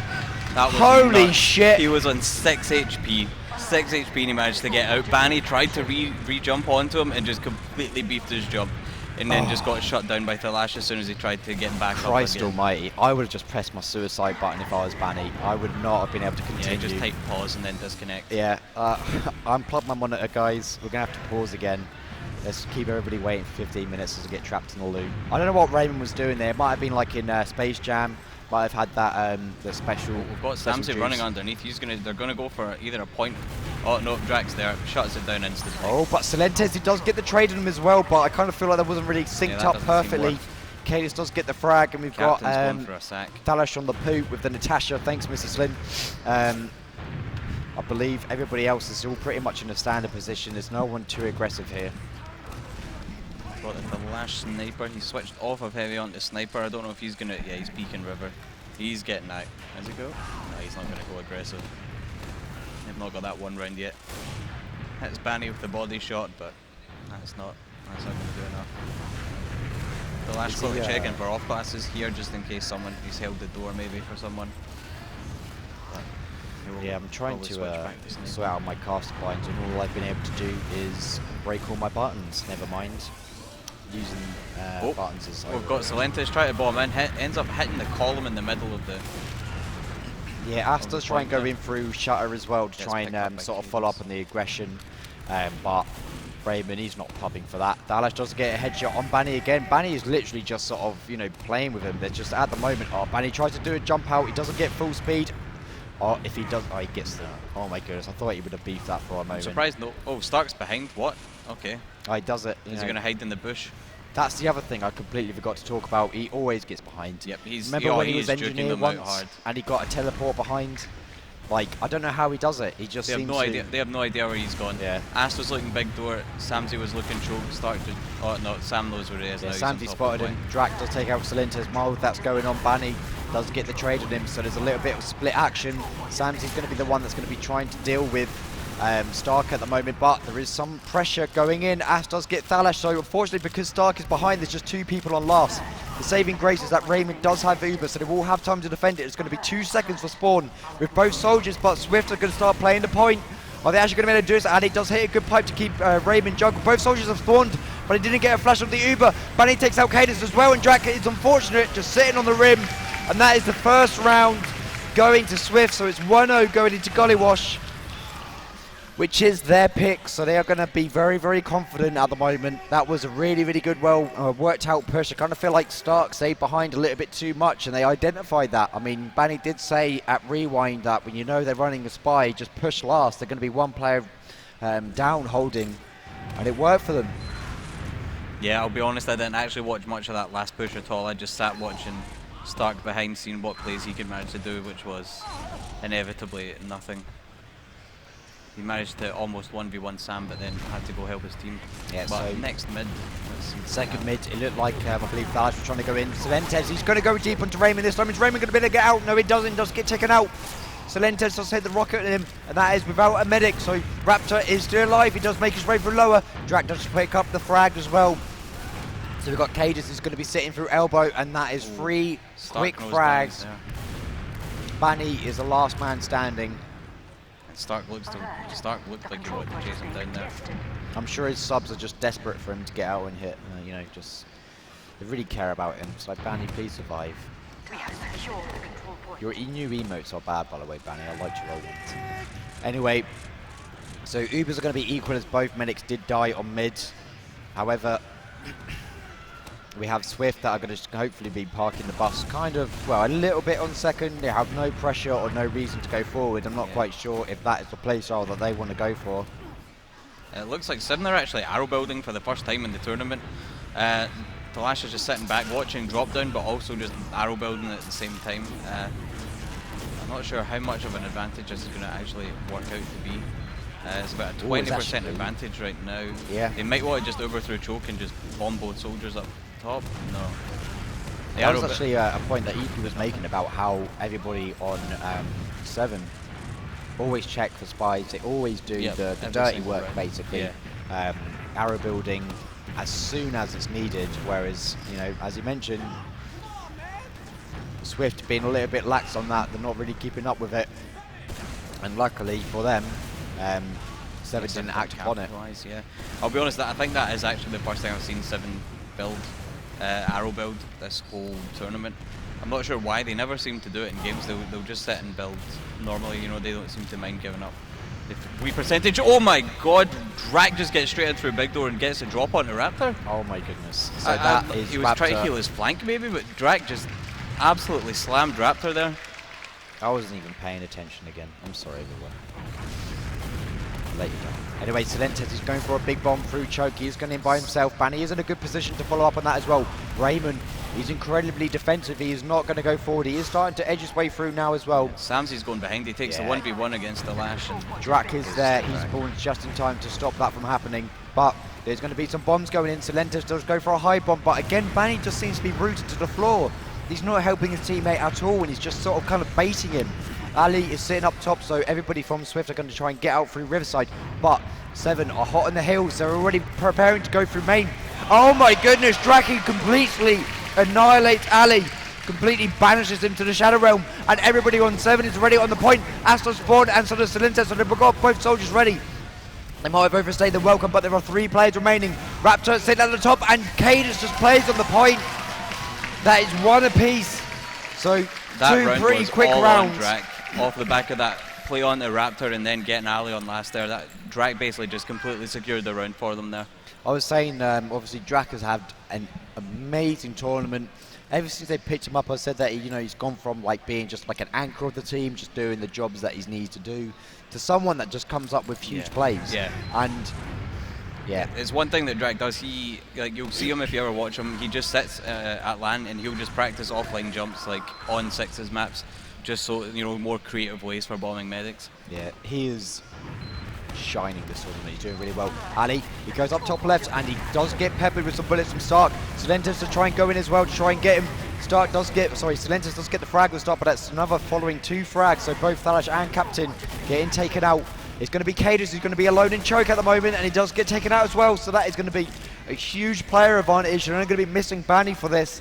I'm not quite sure if they favour just pushing to last. Se7en is already on Riverside. He's just throwing some spam into the spawn door of 7. Just getting some extra damage in. Drak does take up a good position on the pipe, so he's going to sort of stifle any further aggression through the shutter that Ali looked like he was going to do. There's time 5 at the point, so they're going to be in a good position. It's going to be Uber versus Uber. All the spawns are going to be up for 7. Talash opting to run the poot. Yeah, I'm surprised Stark isn't on Pyro. He usually always goes Pyro in this last. It's so effective. Like all this spam that Banny's trying to throw in towards Raymond would just be shut down instantly. This bomb from Se7en is getting the force on to Raymond. Beautiful suicide, gets the force. Samsy does follow in as well, just to make sure that it was going to be solidified. But I feel like it was kind of unlucky timing because Thalash was in spawn checking for spies. And I think just as he was coming out, that's when the force happened. Obviously, if he was there and he was revving up, I'm not quite sure if the gamers on Swift were aware of that and realised that there wasn't the revving sound. But if they did, that is a 200 IQ play. They should be. Oh my, what the hell? Stark is behind. How does this? He's actually been spotted, so he's going to get taken out. He is not going to. I don't know how he does it. That was one bullet. If he'd managed to get that one shot off onto Banny, he was dead there. I don't understand how he does it. I know Ast was sitting up on top of point, so I'm guessing the rest of Swift were there as well, so he just ran in through lower.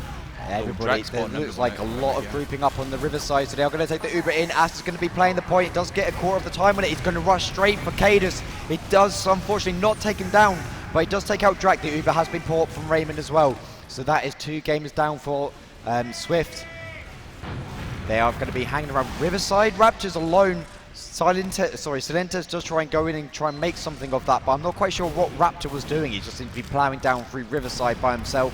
It's just going to be Ali and Raptor. Captain does sort of bombage, just trying to deny that space, stop Andy from pressuring on the second, and he has done his job. They are going to be retaking second swiftly, and it's going to be equal Ubers for these teams. Yeah, I think there was a bit of a miscommunication there because Raptor was running out on his own, and then both Sil and Banny were both trying to go for plays. I don't know what they were doing, but Raptor was just sitting alone for quite some time there. Yeah, it's again the game's starting to wind down a little bit more. It is 1 apiece for these teams. If 7 do win this map, they book their ticket straight to the grand final, get themselves to guaranteed second place. And they get to kill Banny. Well, halfly kill Banny. He still gets another chance tomorrow if he loses this map.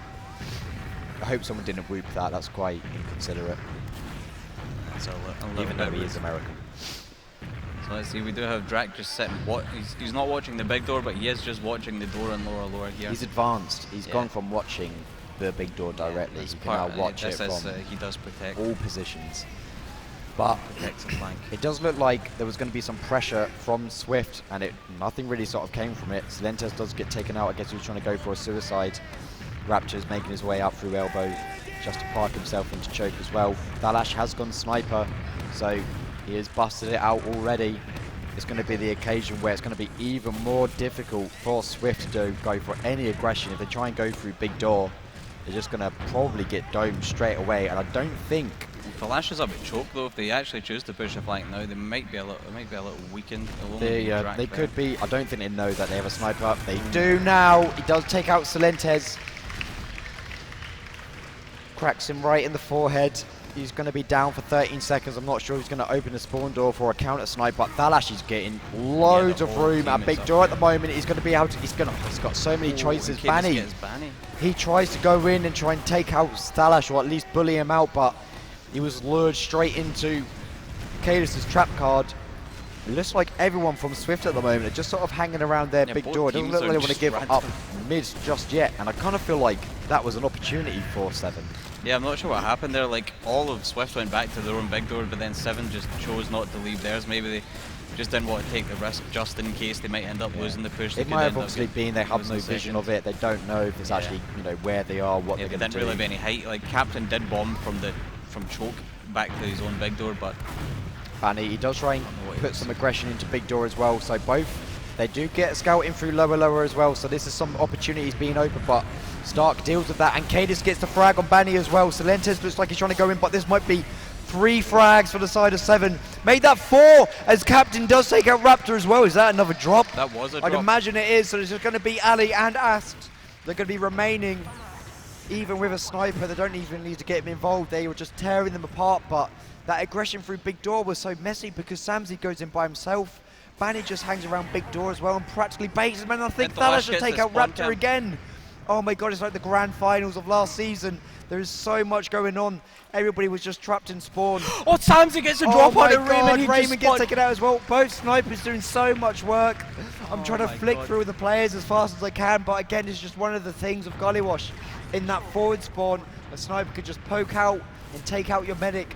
So Samsey has possibly just saved this round for his team, as it was looking absolute dire situation for them. That was unbelievably clutch from Ali there. I'm going to have to quickly switch things up, and even though Asta switched back to scout, his Inji choice of Wrench, the Eureka effect, is very poor. I'll be honest with that. Thanks, Uncle Dane. Yeah, Really that's a shout out to Sigafu and Uncle Dane. Well, I was about to say Raptor being a victim of what Tiger did to Se7en. Yeah, oh god, that was horrible to watch. Shout out Tiger, I think he'll be here tomorrow. Yeah, that was absolutely sickening, just over and over again, just getting picked out 3 times in a row. It looks like they've this Se7en team seems to be completely different from last season. It might be because they don't have Paddy playing. I don't know if Paddy's in the crowd, but I'm sorry. He is somewhere. What are you doing, mate? He could still beat me up, so I don't actually mean that. That's quite possible. I am a frail boy. What off classes do we have now? We've still got the Thalash Sniper and River. I think he managed to hit Sil with maybe a body shot, but not much. Thalash is going. He wants to go for the hero shot on the balcony there. He wants to get that shot onto Raptor. At this point, it's really good because sniping when you're attacking onto Badlands last is so difficult. It's you have so many, like you've only got like 3 angles, and they're so risky on every single one. He could go for the bug shot. Oh my god, Thalash!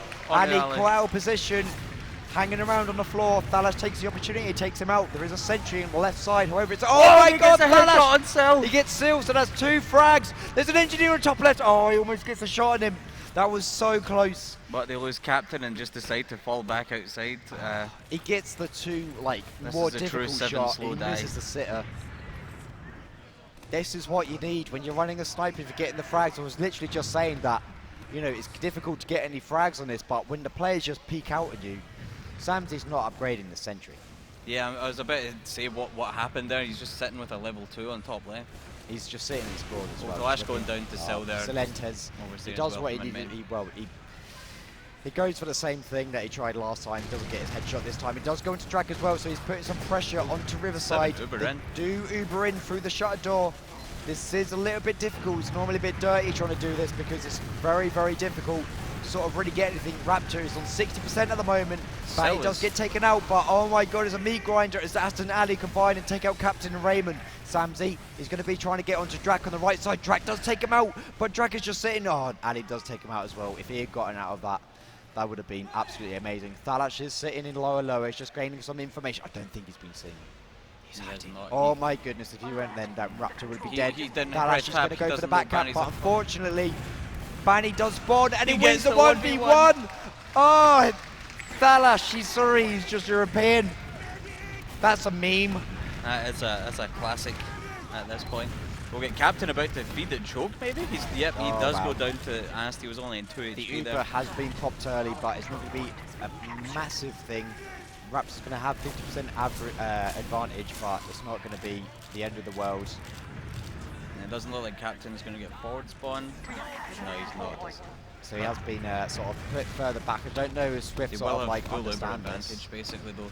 Raven's on 80%, Raptors only on 40. They seem to be like really slack on, you know, I'm getting really not. somebody to meet Raptor. What I want to know is what that push was that Se7en did on last hour of that Uber.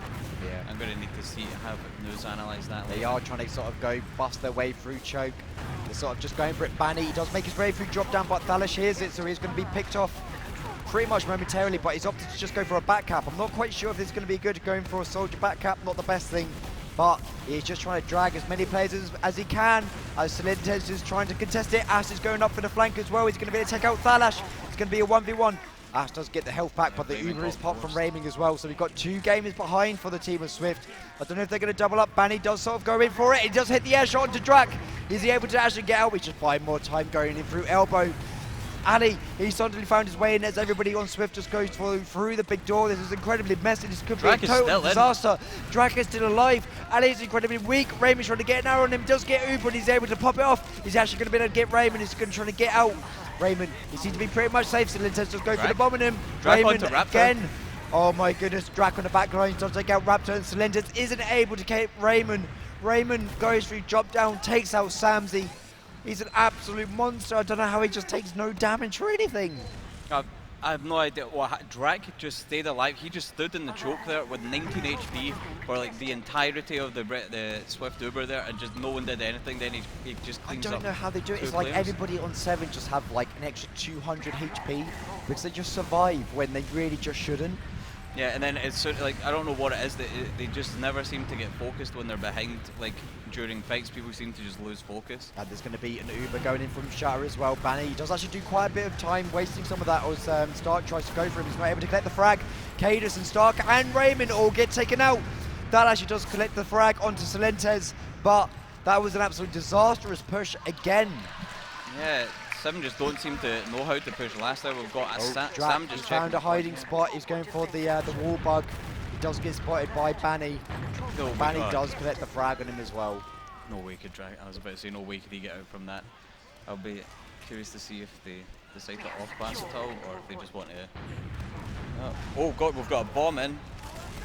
Okay, just dealing with that. Ali's sitting really low on the low ground. Yeah, Stark knows. He just goes in and picks him out. Collects a frag on him. There is Thalash was sitting on 12 HP. Sill's getting 1v1 by Captain and Choke there to get the trade. Samsey, his boy backs him out and picks up 2 frags against Drak as well. There's going to be 3 players of 7 who are going to be big door. They should be able to get through Choke for free. I mean, they have a Dare man, but he's not in a good position. Thalash is hiding above the point. He's just getting some meat shots onto Banny. And they are going to be able to get this next point. The time's 3 on it. Ali has now spawned and made his way through Choke, so he's going to be following up with his team pretty soon. Ebers are equal at this moment. Swift did have a bit of an advantage, but not enough to really sort of work on it. But they do sort of get second for free as well. And it's going to be Se7en who are going to be setting up on last. Yeah, we've got the Thalash heavy here, but again, Stark just never seems to. In this map and in Process here, he's just not off-classed on any last holds at all. I don't think it's like Clockwork. He didn't really off-class a whole lot because he just pounds the scout. Yeah. Again, they're going to go send a scout through water. It's going to be Sam's. He's going to be doing it. It's going to be like he's going to be playing the point. Just try and shoot the stickers off. He's just teasing it. Celentes is with him, so he's got his boys in the backup. He's going to start playing it. I believe he's just going to hopefully just try and go for a force as well.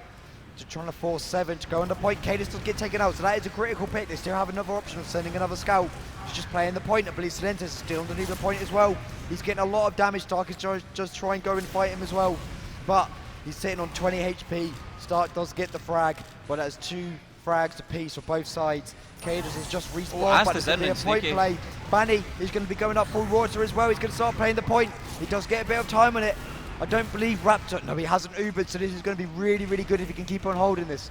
I think he's actually going to be able to get himself out, and he does. Se7en are chasing hard. Ali's in, and he's, Oh my I was say goodness. Ali was behind in River there. He was absolutely destroyed. He was about 2 HP. Raptor catching a direct there. Oh, Drak getting in. Oh, that was so close. Ooh, Raptor, Raptor that was- holds it as well. He so much faith. I mean, he took so much damage. If that had 30 launched another HP, rocket, he would have died. I mean, That was well played. I get so sweaty when that happens. Like when they just. yeah. Jesus Christ. It hurts. Although I expect it. But anyway, Banny's going to go up through Oh, Riverside. Stark. Silenta's with him as well, and they do get out Stark. So that is going to be a pick advantage, and they do have Uber advantage. Raymond is sitting on 80% at the moment, so if they're not going to be fast, he's going to get Uber for last. And do take Ass straight to the point. Ass is going to go plow down straight onto Cadence. They'll take him out pretty much straight away. They're going to start playing the point, and they get the round. It's 2-1 for Swift. There is 8 minutes remaining on this second map. That is a really, really well worked play. I love what they did. Just try to start playing the point, going through water, just trying to force. Oh, look, my face is on the screen. And Ooh, yours. there's me And as there's well. Wheat. If you didn't know what I look like, if you can't see me Yeah. from where you're sitting, just look on the screen. Uh, So moving let's back see, to we've the got game at Sam, I'm hand. guessing he's just Sorry. spy checking. Yeah. Yeah. It's going to be the 4th mid. It's 2-1 for Swift, as I said. First map went to 7 on a 1-0 on a process. I believe it was 1-0. I'm sure it was. It was boring Yeah, anyway. we've got So- Drak playing underneath here. Banny really fast on it, K. They're still following up as well. They get the frag on. Plucks him out of the sky, so there. Banny is also getting traded for that, but Samsey does pick up captain. Sill's I believe behind. Drak is going to go up through, drop down, hopefully to get any frag, but Asta's there to meet and greet him, and he does take him out. Dalash is going to be the last one alive. He's going to be able to get Raptor. Raymond killbanged. Yeah, I wouldn't be Yeah. surprised. He might have been caught in the middle of nowhere. If you Yeah, kill Sil bind, was you just- get a quicker spawn anyway. Yeah, Sil just sat at choke there, and just again, they tried to focus him down, but he just picked off the lash, and then I'm not sure what happened. They just had to split their attention between Sil Sil is behind doing and everyone a lot forward. of work Yeah, on mids, he's like- already in water, and he's Oh my completely goodness. unspotted. Cadence Oh, finds him Cadence gets and G-pipes him. no one on top, So- so that. I'm glad he's not using loose cannon anymore. He saved his wrist for over a year for this moment. Now we'll just need to see, are they going to off-class, or are they just going to go...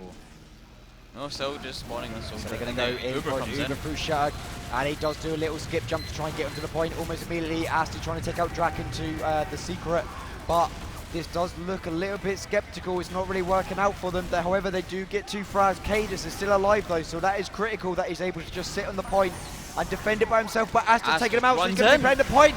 But the heavy, because of his remaining revved up, he wasn't able to get on it quick enough. And Ali was just sitting by Shutter Door, just spamming from a distance and just slowing them down, and that is a really well worked round again from Swift. I don't know if we've got a pause or if it's frozen. There's probably a pause. Possibly a pause. Maybe Raymond's screen's been turned off. Maybe he just needs to turn his monitor on. Yeah, that might be it. But I'd imagine that this is going to be just a timeout. I'd imagine we're allowing them again anyway, so I'd imagine that 7 just want a moment, you know, to collect themselves, find out what they're doing wrong, trying to sort of work out how they're going to sort of, you know, do better on mids. I feel I'm not quite sure what the mid winning ratio is, but I kind of Yeah. feel like Swift have won pretty much Yeah, like most of them apart yeah, from one. it's like as we said, like the soldiers have been dictating like the flow of the map. Like Sil and Banny have, I think it's mostly when Banny's doing the initial bomb, and then Sil is just following up instantly. And like I think on the last mid it was on to Cadus, they just picked him up instantly. Then Sil, like Banny jumped away to get heals, Sil just stayed behind. He then picked up the lash, I think, with just a really nice direct. Then managed to pick up, well, he didn't pick up, get the frag onto Raymond, but Raymond killbound. But Do you think just from that maybe threat of him 7 staying should sort behind. of try to ditch saving Raymond and maybe just go balls deep themselves, just go everything all out onto Raptor?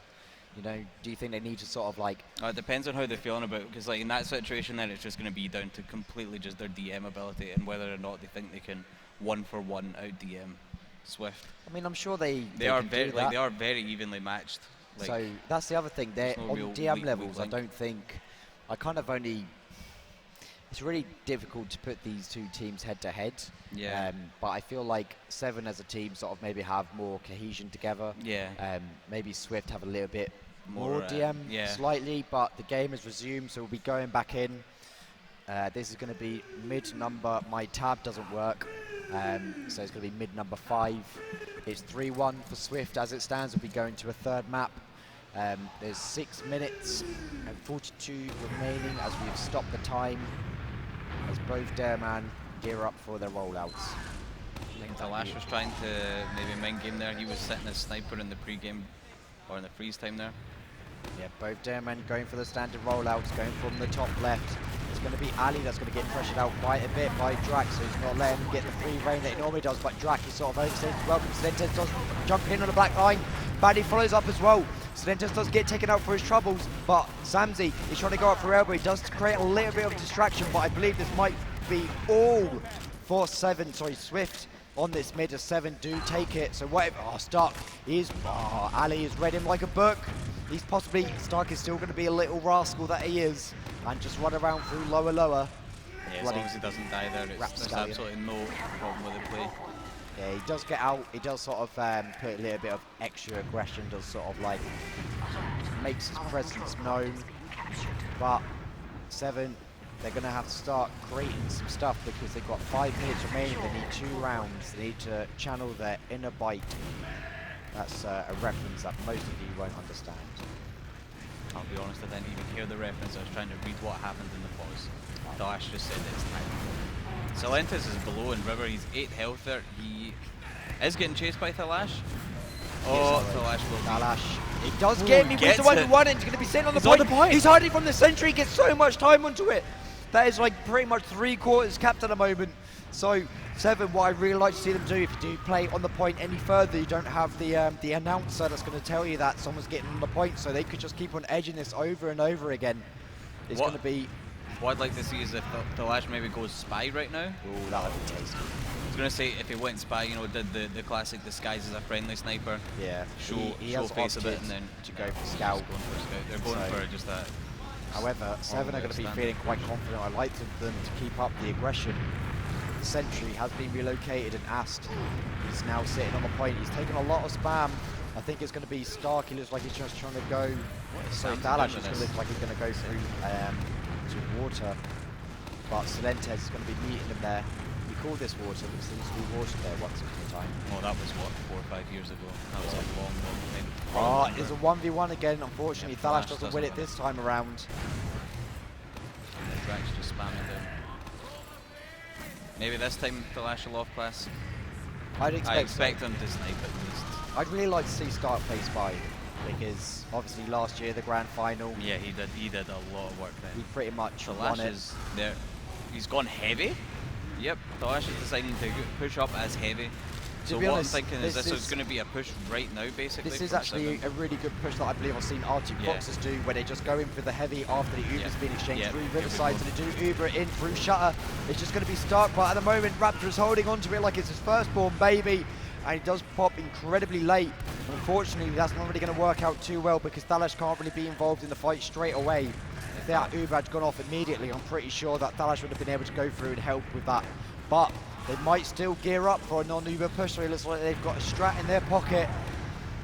Thalash does have the regular minigun though, not going for the Thomas left, the long range. He is sniping. in water, Captain goes in as well, so it looks like he's going for a distraction play. Drac does go in, he's going to take out Silentes, so the heavy. Is he going to start doing his work? He's just doing a lot of damage. He gets from the balcony. Samzi. Look at them, everyone's just pinned down under the suppressing fire. And the Poot runs away, he's done his work. I wonder if they'll hold the door open for him. Nope. I'd like to see them try and go for an exchange again and bring the heavy in afterwards. If they do sort of get the force off on Swift pretty much straight away, because as I said, they did that strat on Arctic Foxes and it was so good. And it was really well worked, so I feel like they have that option. But I feel like Swift, like knowing that 7 have a heavy, should probably run a sniper. They're going to go for the Uber exchange again through Shutter. They do get Raven to Uber off again in time. Banny's juggling them so well. Starks, my goodness, it is confirmed. Banny is a clown because that was a sick juggle. He jumps up through Riverside as well. Kalis is already there. He's kind of isolated the heavy. He's just shooting and raining down bullets at the moment. Is there actually going to be able to capitalise on this? At the moment, Ali is sitting on 55. Oh my god, it happened again. Thalash, I'm not quite sure what he's doing. Oh no, Cadis is just, Oh my is this god, he the tried to classic jump down. Cade is juking at the heavy? Is this going to happen again? Oh my god, he's just going to be sitting on the point. He gets time to chill in it. He's running the. Oh, he gets lifted up in the air. And Drak taking Drak over just the went sentry. down like a sack of shit. That was so funny. The sentry. He just jumped straight at it. And I think it was Thalash that tried to jump down from balcony. The sentry was like right underneath him and he was just pinned in the air. Honestly, it's so funny when this stuff happens. Only in TF2 will you see something like that happen. I think it's just like the models as high well stakes when game. they like just fall down with like a that's huge one thing flood. you're like not used to seeing. This is anywhere. oh my Raymond goes goodness, down to Raymond. banning. They were going to go for a water play, but Raymond thought he'd join in with the party. He was wearing his Se7en costume, but unfortunately gets taken out. Captain does as well, so I'm not quite sure what the hell was going on there. But they've lost 3 players for it. I'm not quite sure what they're going to do, what the play's going to be. Maybe they're going to just try and force for a back cap.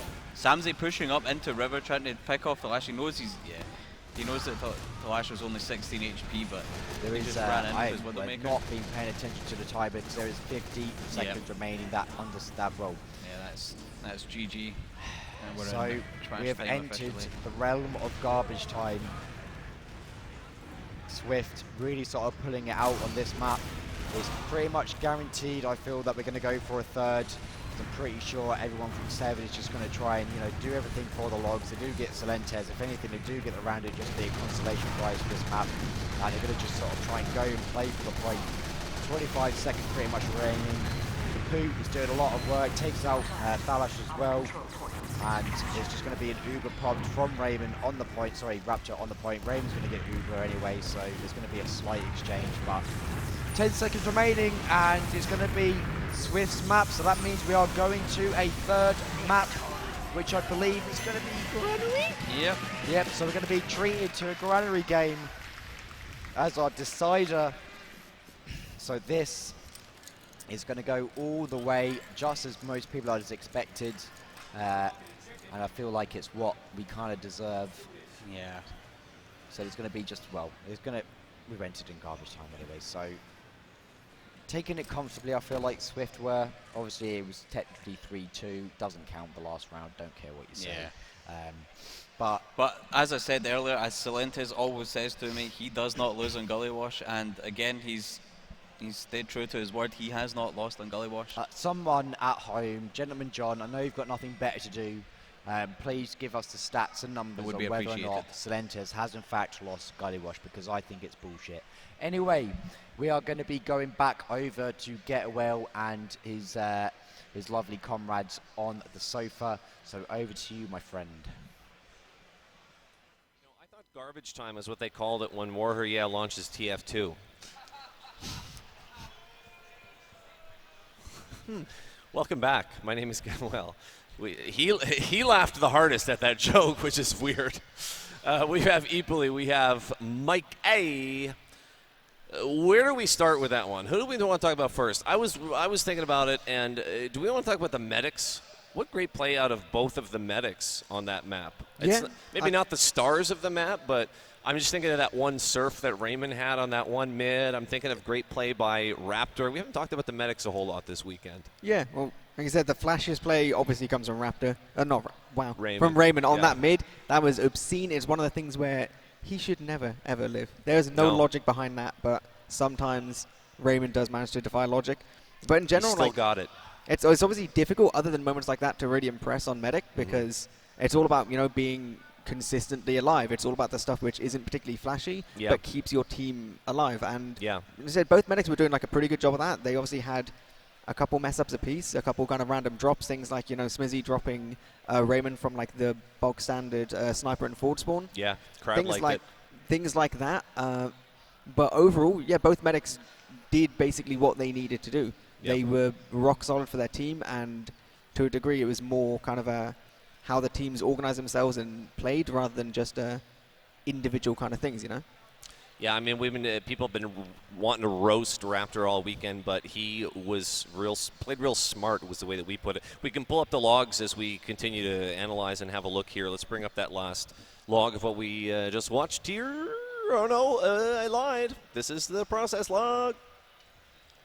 It's the right log, but it's wrong named, I'm being told. So ignore where it says, there we go. There we go. Nailed it.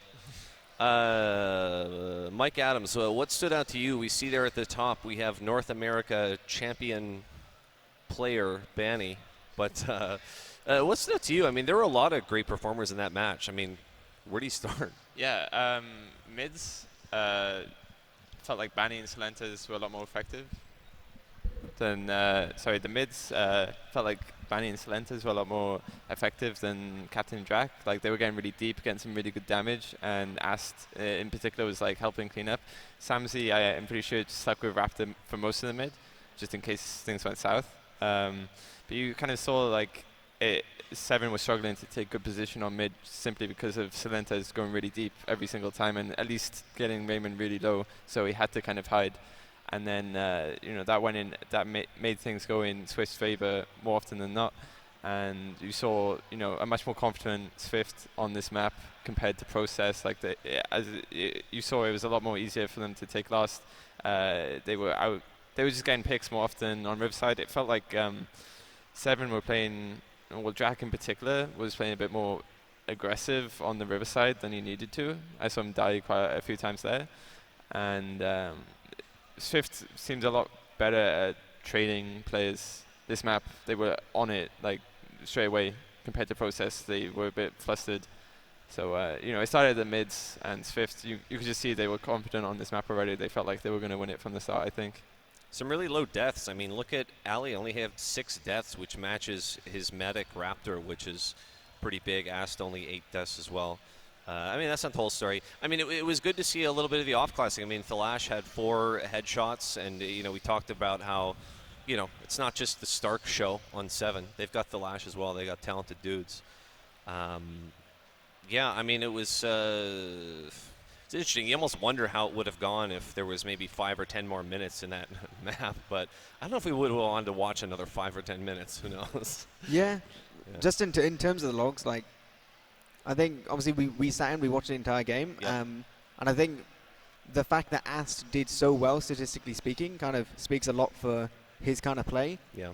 He's like, I think quite consistently across the tournament so far, he's been quietly overperforming. So He's been like say, not necessarily doing better than like he should, but he's just been doing really, really well. And like I said, he's not really known as one of these players like Stark or Smizzy who kind of have a big ego. They kind of they think like they're very strong kind of ideas about things. Like he's not quite seen as the exact same kind of player, but like these last few games, like and across the tournament, Ast has just been quietly putting in really, really solid work. Yeah. I think maybe with a scout other than Ast, a lot of these advantages wouldn't have gone Swift's way. Yeah. Samsy's been kind of pounding as well a little bit. Not maybe not consistent, but kind of he's been streaky a little bit. He's just been kind of doing his thing quietly. We're getting ready to move over to Granary here. I think we've got about another minute or so. Did anything else jump out at you, Mike? You caught most of it. Not necessarily on the logs, but just in general. I mean, what are your thoughts? We're going to a third map here now. Well, I mean, you saw that Ali was didn't get picked off as much, and he was able to do more on this map simply because Se7en and Banny were applying a lot of pressure. So Ali and Samsi were just able to sit in the back and like just follow up, but they were protecting they were protecting Raptor, but Ast was so good at following up Sil and Banny's damage, and that really helped them win that map. Just those 3 were really the standout. Just Banny, Sil, and Ast just all together doing a lot of work, just taking it to 7. And I believe they'll be able to do the same thing in Granary, especially with this momentum from winning Gully Wash. Like I don't think they'll be afraid. And 7, after losing this map earlier and losing the map right now, they're probably not feeling so confident. Yeah. I mean, I feel like it's going to be all guns blazing now on this third map. I mean, this is a big deal. This is upper bracket finals, and you kind of get the feeling that, you get that benefit. I mean, if you win and get through, you get to sit and then kind of watch. You know what I mean? Like, this is where the double elim format kind of, whoever gets through, they get a long break. They get to relax. They get to prepare themselves in the morning. They can look at demos. They can watch the games. They can do more or less like whatever they want. There's no pressure. Yep. Up until about 3 p.m. tomorrow. Yeah. When they have the grand finals, they can analyze the other teams, analyze themselves, find out like whatever kind of weaknesses. And I think there's a lot to be said for that. Yeah. Especially for a team like Se7en, for a team like Swift, I'm guessing that break more or less just means an opportunity to, kind of slightly relax more, kind of any little discussions, quarrels within the team, they can resolve those before it gets to the finals. I think in terms of Granary, I think a lot's going to come down to the mids. Yeah. I think, when they lost it to Antic, it basically came down to one really, really poor mid and an inability to push from there on. I think if Se7en have strong mids, they're going to stand a good chance of taking it still. I still believe they can do it, but I think the exact same for SVIFT. Like, if SVIFT come out with stronger mids and they can get a couple rounds up, I think it's more or less just going to be Se7en trying to do something they're not that comfortable doing. Yeah, I mean, it's hard to argue that it's pretty much all about mids on Granary, right, Mike? Yeah, definitely. Like, you can, it's so easy to hold second and first. I mean, or conversely, you could say it's so hard to push them just because of the amount of, like, you can flank, and it's like the choke points are so small and the doorways are so small, like in every aspect of second, that it is pretty tricky, and it is, I'd say it favors soldiers in those tight areas. But I still think, like SVIFT, it's I feel like they got this. Yeah. So your pred is SVIFT? Yeah. Okay, interesting. How about you, Eeply? You got any predilection here? I'm going to stick with Se7en just because, firstly, it makes things more interesting, but also I'm somewhat biased, being pretty friendly with a lot of them anyway, so unlucky. Someone's got friends. Crazy. Wow. The very concept. Guys, if you want to, get in with some of those pro players, hit up Eeply. He's got connections. It's like I know people, and they know people. We will see how it plays out. I mean, the point was made. I like the point someone made earlier. I forget if it was you or someone else. They said that Granary is almost a 7 CP map because yard is kind of its own thing before you go into the actual second point. I've never heard it described that way before. So it's an interesting map, and it's not the kind of map where the mid is important because once you take it, you just roll on into last. But so a lot can happen on the map, even though the mids are important, if that makes sense. Yeah. We have some players joining up here right now. We're still just we got another minute or so. I think we can give that minute to the casters, though. We've done our preds. I'm not going to predict anyone. Who do you think in the crowd? We'll do a different type of crowd thing. Scream out who you think's going to win. I mean, Se7en and sounded SVIFT like garbage to sound me. kind of similar. Yeah, so that was actually a terrible idea. Well, we know who the crowd picked. Do we? Someone. Maybe. We're going to give it to WARHURYEAH and to Kermit to give us their take on all this as we get ready and the last few players join up on Granary. So take it away, casters. Well, yeah, we are on the third map, which is going to be Granary of this upper bracket final. As I said before, the winner of this, they get to go to the final tomorrow and a guaranteed second place. The loser will go into the consolation final tomorrow and once again have to fight out for a place in the grand final. We are heading to Granary. What do you feel about this map, Kermit? Stalemate central. Really? Stalemate. Granary, like going from mid to second, like that's where you can see some of like the longest stalemates. Yeah, Like, I kind of feel like, it's so hard to like. What's probably going to happen is people just run into right yard and then try and make plays there. But like, I don't know. It might just be I've not played the new Granary a ton. Like I kind of quit the game for a long time. Didn't play the pro version.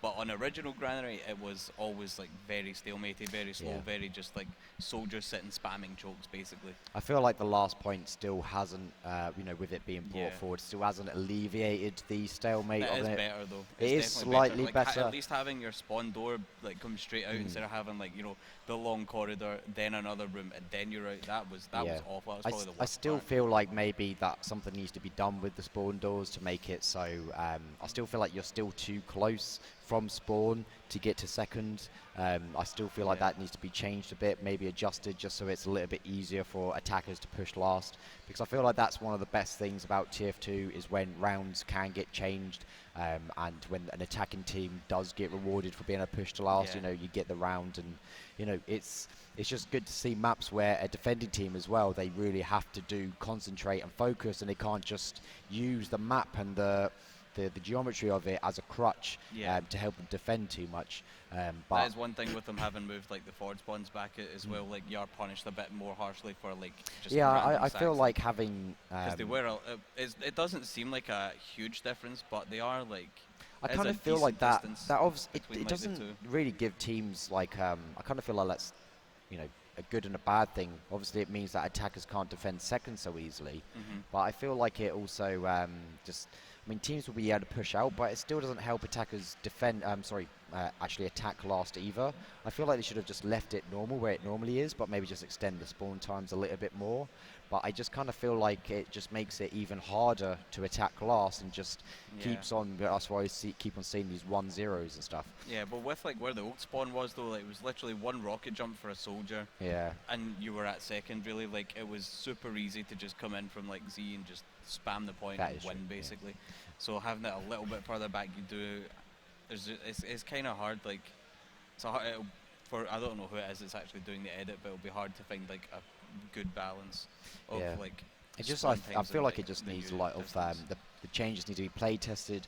Obviously, there is a new version where they've added the extra door on mid, onto mid, which is it's cool. Very, very ugly looking. I I'll think be honest. Shaggy, who It's I played quite with in awkward. Team Coolest Master, he called it the "Don't Talk to Me" or "My Son" door because it Oh, was like yeah. a big one and a teeny one next to Yeah. it, and I was like, "That's a nice meme." And he But said for some reason, thanks. there's still like a column like in Yeah. between the two doors. It's instead of just because it opening that mirrors the one. other side, obviously, where Yeah. you've got the other forward spawn. But anyway, enough talking about theory crafting of maps, and let's try to fill this time once again, as I expect Raymond's going to get trapped into a toilet or any other sort of unexpected events coming We through. have 2 people Um, not on the server yet. We've got 5 people. Everybody else seems to be in spectator, maybe just sort of wasting time. It's now going to be a battle of tilts. Not on the server. So he's probably on a jump map or some shit, Just Yeah, I just don't know. trying to get a quick bonus world record. Yeah, he's got to between just maps. try and get a few world records or PBs. Got to get a PB. Nah, I always it's all get about the top PBs times whenever now. I do rocket jumps. Yeah, I'd like to be able to go for the top times, but it's just too much. As I said, too I much mentioned work previously goes I had a into top getting time on good jump ones. hexahedron, but it was like one of the top worst times with 2 hours and 45 minutes. Oh yeah. That was a journey in itself. I'm very sure Drac still has the on a not that difficult a map. Drac has the slowest time, which was about this like 2 hours 40 or something That's on pretty a good. map. That's a very impressive. I appreciate maps. That's why I like to spend so much on Yeah. them. I just like the It's setting, not the that you layouts. could do it fast, I but just then don't it's want it. over. You don't get Yeah. to enjoy it. Like these people put time and work They into do. making the maps look When good. you And if start go jump through it in a minute and a hexahedron, half, I'm pretty sure it says it was like everything. made in 30 or 40 hours. It's like, you know what? You spent 40 hours making it. I'm going to Yeah. spend 40 hours completing it.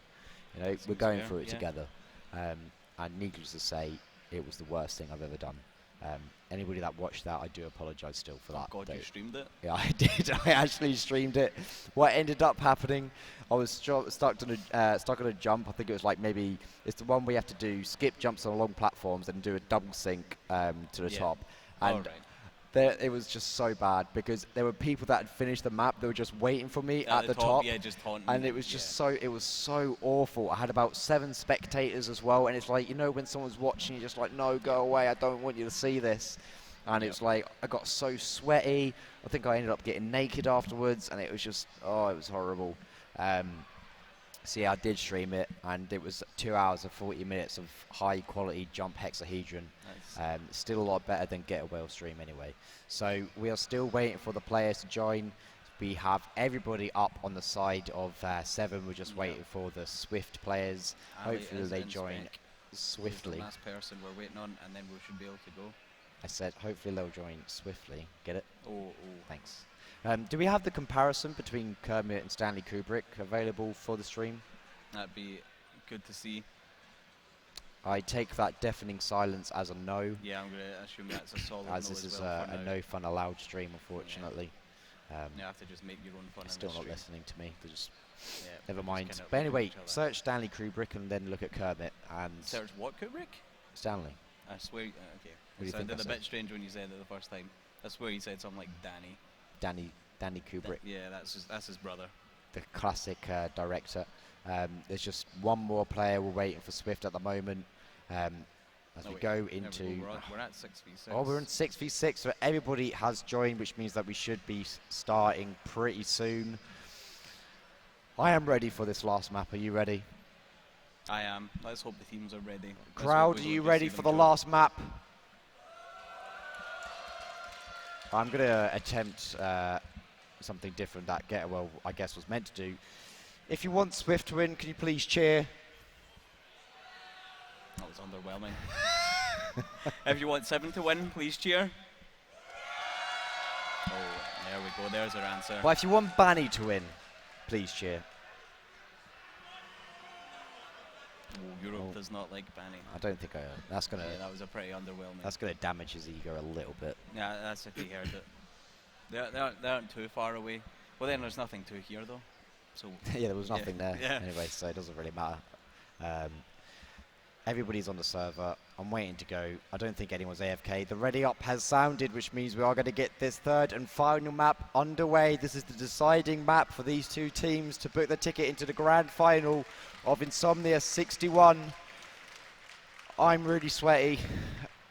You didn't need to know that, but that's just how tense I find these games. Despite the fact that my emotions are hard by the impediment of my voice, I'm excited.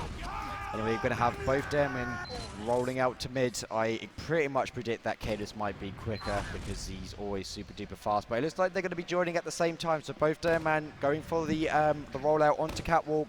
They're just going to be trading complimentary stickies, just showing each other what they're made of. There's going to be some big bombs from Swift pretty much straight away. Banny just jumps in, shakes out Thalash. Se7en goes for a big bomb as well. Cadus is incredibly weak, but he does get arrowed. Banny does follow up on the damage, but that is now 3 frags for the side of Swift. There is nothing in return from Se7en. Raymond is literally just pulled out of there straight away. Is Stark going to get anything? No, he's not. So that is the first mid being won by Swift. The only saving grace is that Raptor did get out and has survived. And has survived, sorry, so he's going to be on 75%. You know, he's going to get Uber in time, but it's going to be interesting. Swift, Yeah, oh my God, they are Swift going balls deep. They're going balls to the walls. They're not going to let Se7en get comfortable. They do get the poo up. Raymond is forced to have to use the Uber pretty much straight away. Raptors had to Uber in return, so there has been a player trade between the two teams.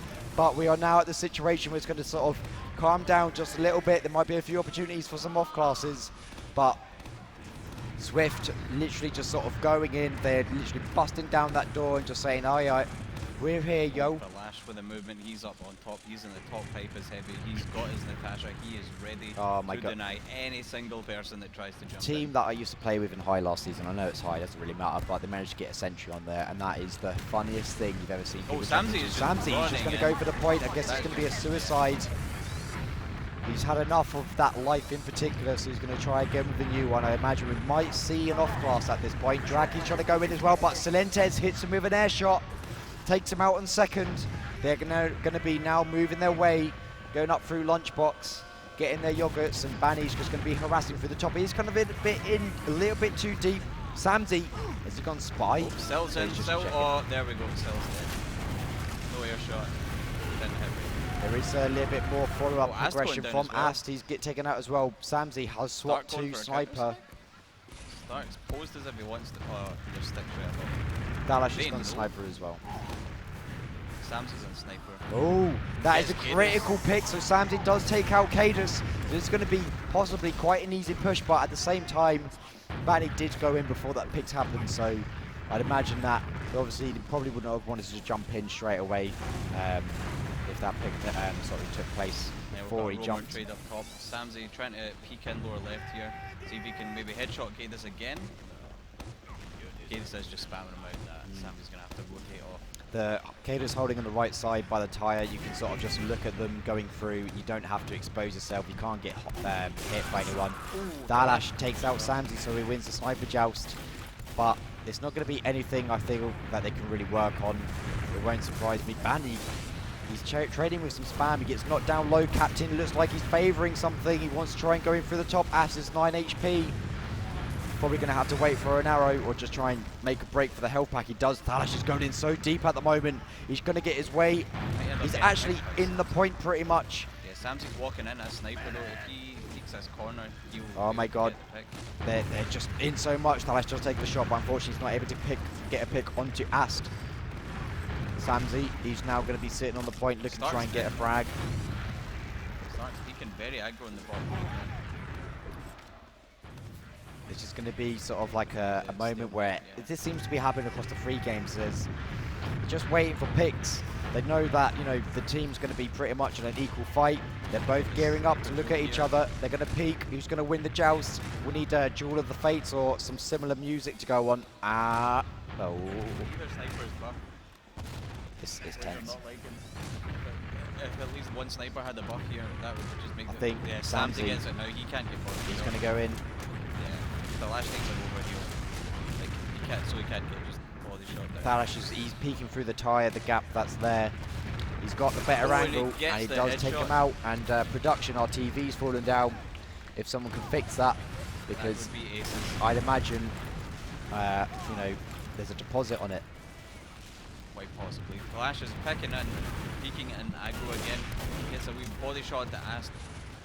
And just ends up winning the 1v1 against Stark. Yep, the Banny, he's just running around with the equalizer or the escape plan. Sorry, so Solentes- Ali No, Solentes, they get the gets the force. force. onto Ali and Raymond, though, they're pushed sort of caught in a bit too deep. I believe they were just sort of trying to support Solentes. Ast is getting so much damage onto Captain on the flank. Drak gets taken out as well, so Captain, oh my god, he's 8 HP and he still survives. Samsey, oh my god, he was literally just sitting on top of his head, but he's not able to finish off the frag. Thalash does get taken out, so that is without the poo.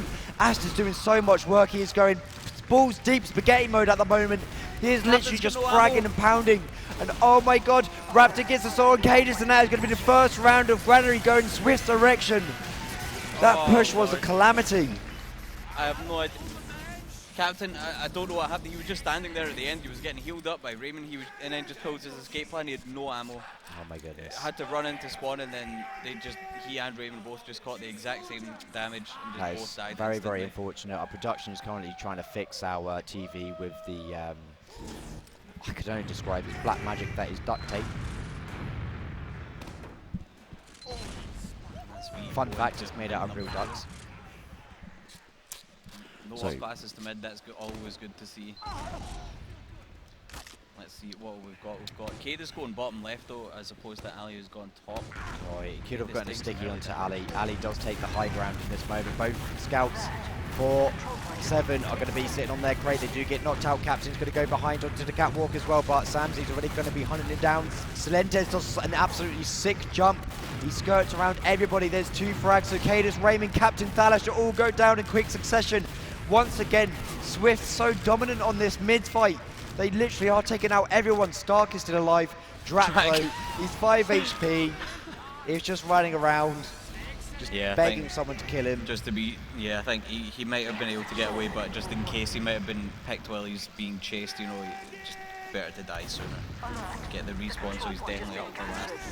I'm wondering if Swift are going to try and go very fast again like they did before. I'd like to see them go through top. Top is really, really good. You have the option of going either side. You don't want to commit to one side, but I think Stark is behind. He goes, Ast does take him out, so I think Stark was trying to take out Ali there, but they're going to be gearing up for a push. They have the full Uber advantage. They're going to take Ast in through solo. Oh my god, the double jumps! They're going through the meat grinder. Ast was taken out as well. Ali, he tries to jump into a heavy, but that's not what you're meant to do. You just get ended up knocked back. You fall, but somehow Banny's doing so much work. He takes out Cadis as well. It's just going to be Drak that's going to be sitting onto the top of the pipe.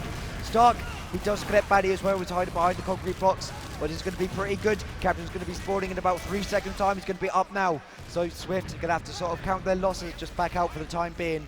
It's going to be a full Uber advantage for Se7en at the moment. I'm not quite sure if they do favour pushing out, but it does look like they're going to do so. They're going to be going through the top with Captain. There is Ali. He's got a sticky drop somewhere where it's taking from. So he did have stickies on the door. So Se7en, they're going to be pretty happy with this. They're able to leave last with their Uber. Yeah, Raptors at 90% though, so it will be an Uber situation here. I don't know if they want to go for a force or go for They're a going trade, aggressive. I don't think they realise just how much the advantage is disappeared. Banny gets launched high in the sky. It's just left up there for ages.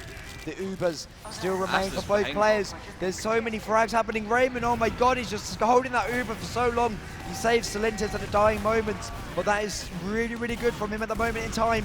There's going to be so many players just skirting around everywhere at this moment in time. They're all bunched up in the middle, and I think it's going to be Se7en that are going to be coming out on top as they literally encircled everybody into a death pit on Swift. And Ali gets taken out as well, so there's no Demoman on mid. Solentes is going to be taking out Drak, who's going Banny to is look behind. hoping to. Banny's been called as behind, but he's onto Raymond. He's I don't know what happened. Seems to miss all of his shots there. In that fight, Ast was behind for the longest time. He was on the point. He could have started the back cap to bring people back, but he decided to go out into Z. Saw the whole team there, came back, started to cap again. Just that indecisiveness, I think, just kind of lost him the fight there. Yeah. He could have either come in and done lots of work, loads of damage to people, or got the back cap, but he just kind of flip-flopped between the two. It was looking good for SVIFT for a moment as well, but yeah, Ast didn't really sort of play that as well, and everybody on Se7en just sort of flanked SVIFT in every single area. Captain goes for a big boy, balls deep, jump on the left side, but unfortunately Ali and Se7en are there to meet him. It's a full Uber advantage for Raymond at the moment. They really want to make sure that they get the left yard for free. That is an absolutely fantastic thing if they can do it. Raptors on 80% at the moment. He's sniping in forward spawn. Drak knows. There's an opportunity for a pick, but I think he's hanging I think around. they've seen the dot. Yeah, they haven't. No, he swapped out now. I think he wasn't really trying to hide his like the sniper dot at all there. So I think Kalash and Drak saw pushing through into the yard. So we are parked up on SVIFT's yard at the moment. A good push that some teams like to do is they keep one man on the right side, both solids go through left side through lunchbox. It kind of looks like they're gearing to do that. I'm not quite sure if they're going to want to do it, but it's really good to get some a pick on the flank. Some soldiers like to hang around in lunchbox, but Se7en, he's not really sort of going for that. He's now dropped down into lunchbox. He's just dodged Drak. Ali is sort of peeking around Drak's lunchbox walking up top here. They are gearing up to do it. Cadis has been left alone on the right side now. Drak getting two good rockets Oh, on himself, nice. gets the pick there. Beautiful. Banny instantly there to replace him, but It's a pick as a pick, so Drak has just bought his team a lot of space to have control of lunchbox. That's an extra health pack, if anybody. And the Uber does come through, so Raptor does pop in return. There is a multi from both sides at the moment. Captain might be stuck in, but he does jump up top and he starts to go behind. He's going to take Banny on. Is anybody there going to be able to help him? But unfortunately, Samsey on the other side came to help his boys. Drak though, Stark, they're doing a lot of work. Drak bought so much time for his team, made so much space. Samsey does take him out, but he gets fragged in return. Se7en is going to be last alone on top of his point. Banny is spawned. It's just going to be those two against the world. They're going to be able to do any damage. The spawn's coming in 1 second, but it's not enough. Takes them down. And that's the first round on the board for Se7en here. That's two fights where it looked as if everything was coming up swift there, but Se7en just managing to take advantage of like the chaos basically. Yeah. That's in granary as well for Man. If you hit one pipe onto someone, you're likely going to do four people basically collateral damage on it. So it seems like that's an advantage that they have. Cadis doing a lot of work there to help Drak again, making so much space. It's not much, but it means something. Like just getting that pick on to sell up top was crucial for all of that basically. Both demo, they're going to go through catwalk once again, launching a complimentary sticky. Balash does take a little bit of hit or one from the start. Se7en is going for a double bomb. He does jump up really high at the top, but he's 2 HP. Banny does get taken out by Captain.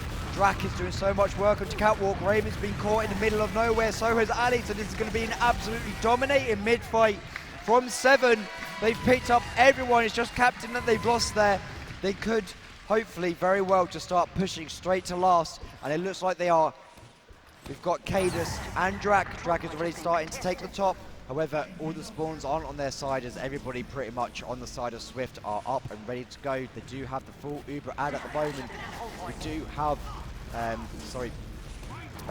sniper on from Samsey, but he's not able to get any frags. The Uber is popped pretty much straight away. Cadis does jump onto the top pipe, but he hasn't taken any damage onto Ast at the moment, so that Poot is doing so much work. He's literally not taking anything. Drak does jump up to the... Oh my god! What an air shot from Drak! Holy shit! Se7en just got annihilated, and that is an absolutely incredible round from Se7en. My lord, that was insane. Oh my goodness. That was mad. Now we've got another tactical pause here. We've got one from Banny. Then I think Captain actually might have got a pretty nice shot onto Raptor. It might not have been a direct air shot, but I think I saw Raptor just die basically on top of one of the pipes. He just like surfed up, and then I think Captain either hit a really nice flick or just a really nice direct onto him. I think if I could nitpick, the only thing I wasn't a huge fan of was that Samsey was sort of hanging around on Sniper a little bit too much. When you when they've already Ubered and you're still there, like when you come out again, you're just going to be rooted into your spawn. You're not going to have the freedom of movement, whereas if you're a scout or playing a different class, you're at least outside. You're not trapped anywhere. Everybody in chat saying bad round or good round. He's got Talash spamming foot dispenser here. You might need a dispenser there. Anyway, so we're going to go into the 4th round. It sits at 2-1 for Se7en. The winner of this map goes to the finals. The loser goes down into the lower bracket. As both them and Cadence has got Ali's number. He had the health pack. Stick it off completely. There's no immediate aggression from both teams, but here he goes for the double soldier bomb. Banny goes to catwalk. Drak goes in deep as well, but unfortunately creates a full damage. Captain was on catwalk, and once again it just seems to be the opposite side this time, where it's such a dominant mid from Swift. And my goodness, the only good thing again is that Raymond, I think he's sort of hanging around a little bit too much, trying to say Samsy. Oh, he hits the arrow though. There's 2 weak players. He's going to be able to get it. Samsy is going in. Oh, we've got the jump from Ali. Juggle. Oh, Lord. Raymond, he gets taken out. Ali, that was a sick stick. He just sort of pins him against the wall. So that is, and the Uber that is not going to be there to save him for this defense on, the defense on last.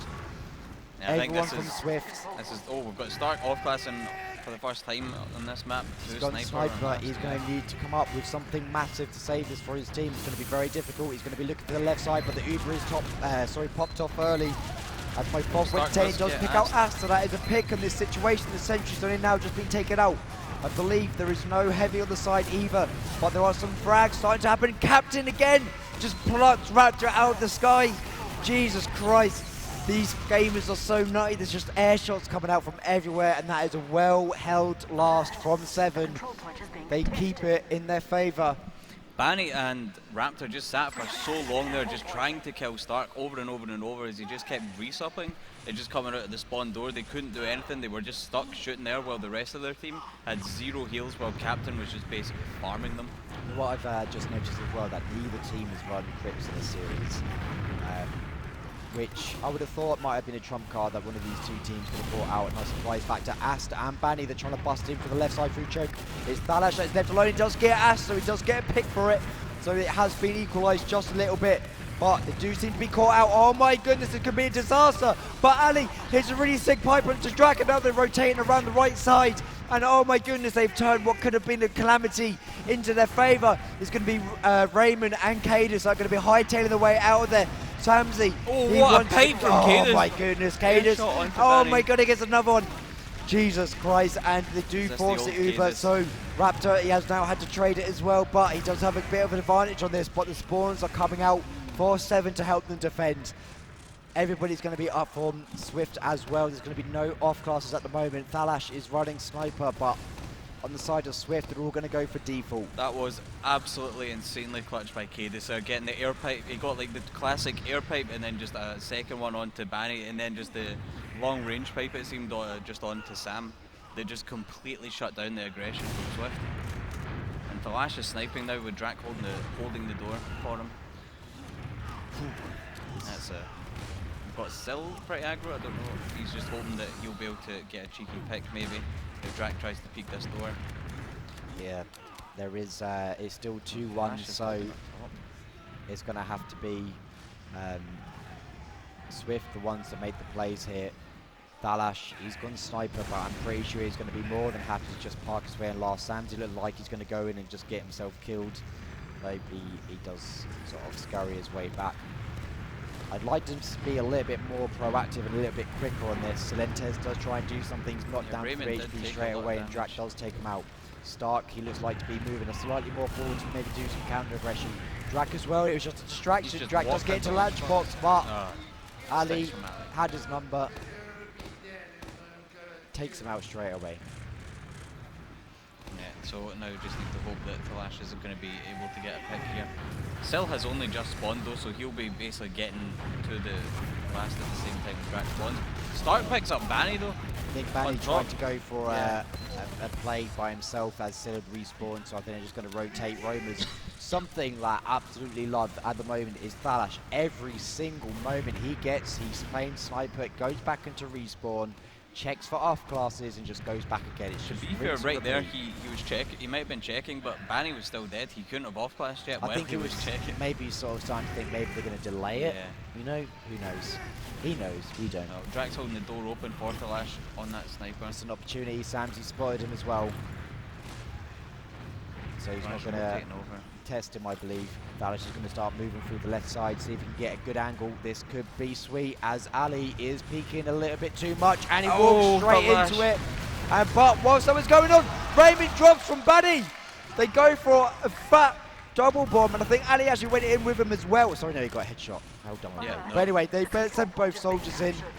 And this might just be an Uber exchange. Samsy, he looks ready for it. They do pop the Uber really early though, but everybody on 7 is just sort of hightail the way out of there. Captain, he's 34 HP, he can just be peppered down with bullets, and he does. This could be really, really good for Swift. Samsy just walks up to the point, gets the tickets, and his Drac that comes in. He comes in and gets the frag with Thalish as well, so that has been buffed out from them.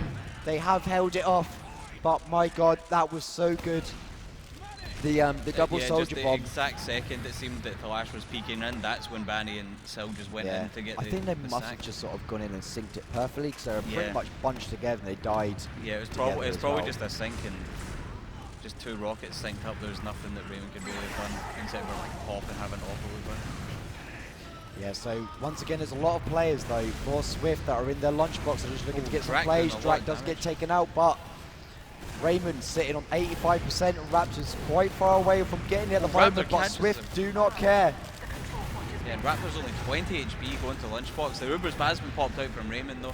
Start trying to chase people down in Raptor. yard, but He's not on gonna end 43 it. HP. Luckily, he's out to safety. And Celentes is sitting up top. I don't think anybody's seen him, so this could be absolutely amazing if he's able to do something. Talash is running back. He might just. I feel like he's the got only injury? problem, Drac has gone top as well, and unfortunately, Sil turns his back as soon as he walked through that door. You can't Well, it beat looks Drac like when it 7 are comes to setting up doors. for a last though. Talash is just getting that level 2 sentry up on last now. Yeah. I'm guessing they'll just hold forward with 5 people if they then The force Uber and come has back been into popped, the so they've sentry. gone for it through the top. They do take out Drac pretty much straight away. That sentry's only level 2, but they popped and just left. I guess maybe that was a force, but I don't think Yeah, well, Drac they've- was even in the position for it. They've taken the point at least. Banny goes down though. Yeah, this is it's a bit shaky from both of these teams at the moment. But Captain, they're going to go for, oh, he takes so Raptor much down. full damage. Raymond does pop him, but that is 3 down. Raptor goes down as well, so this is looking real good for 7 at the moment.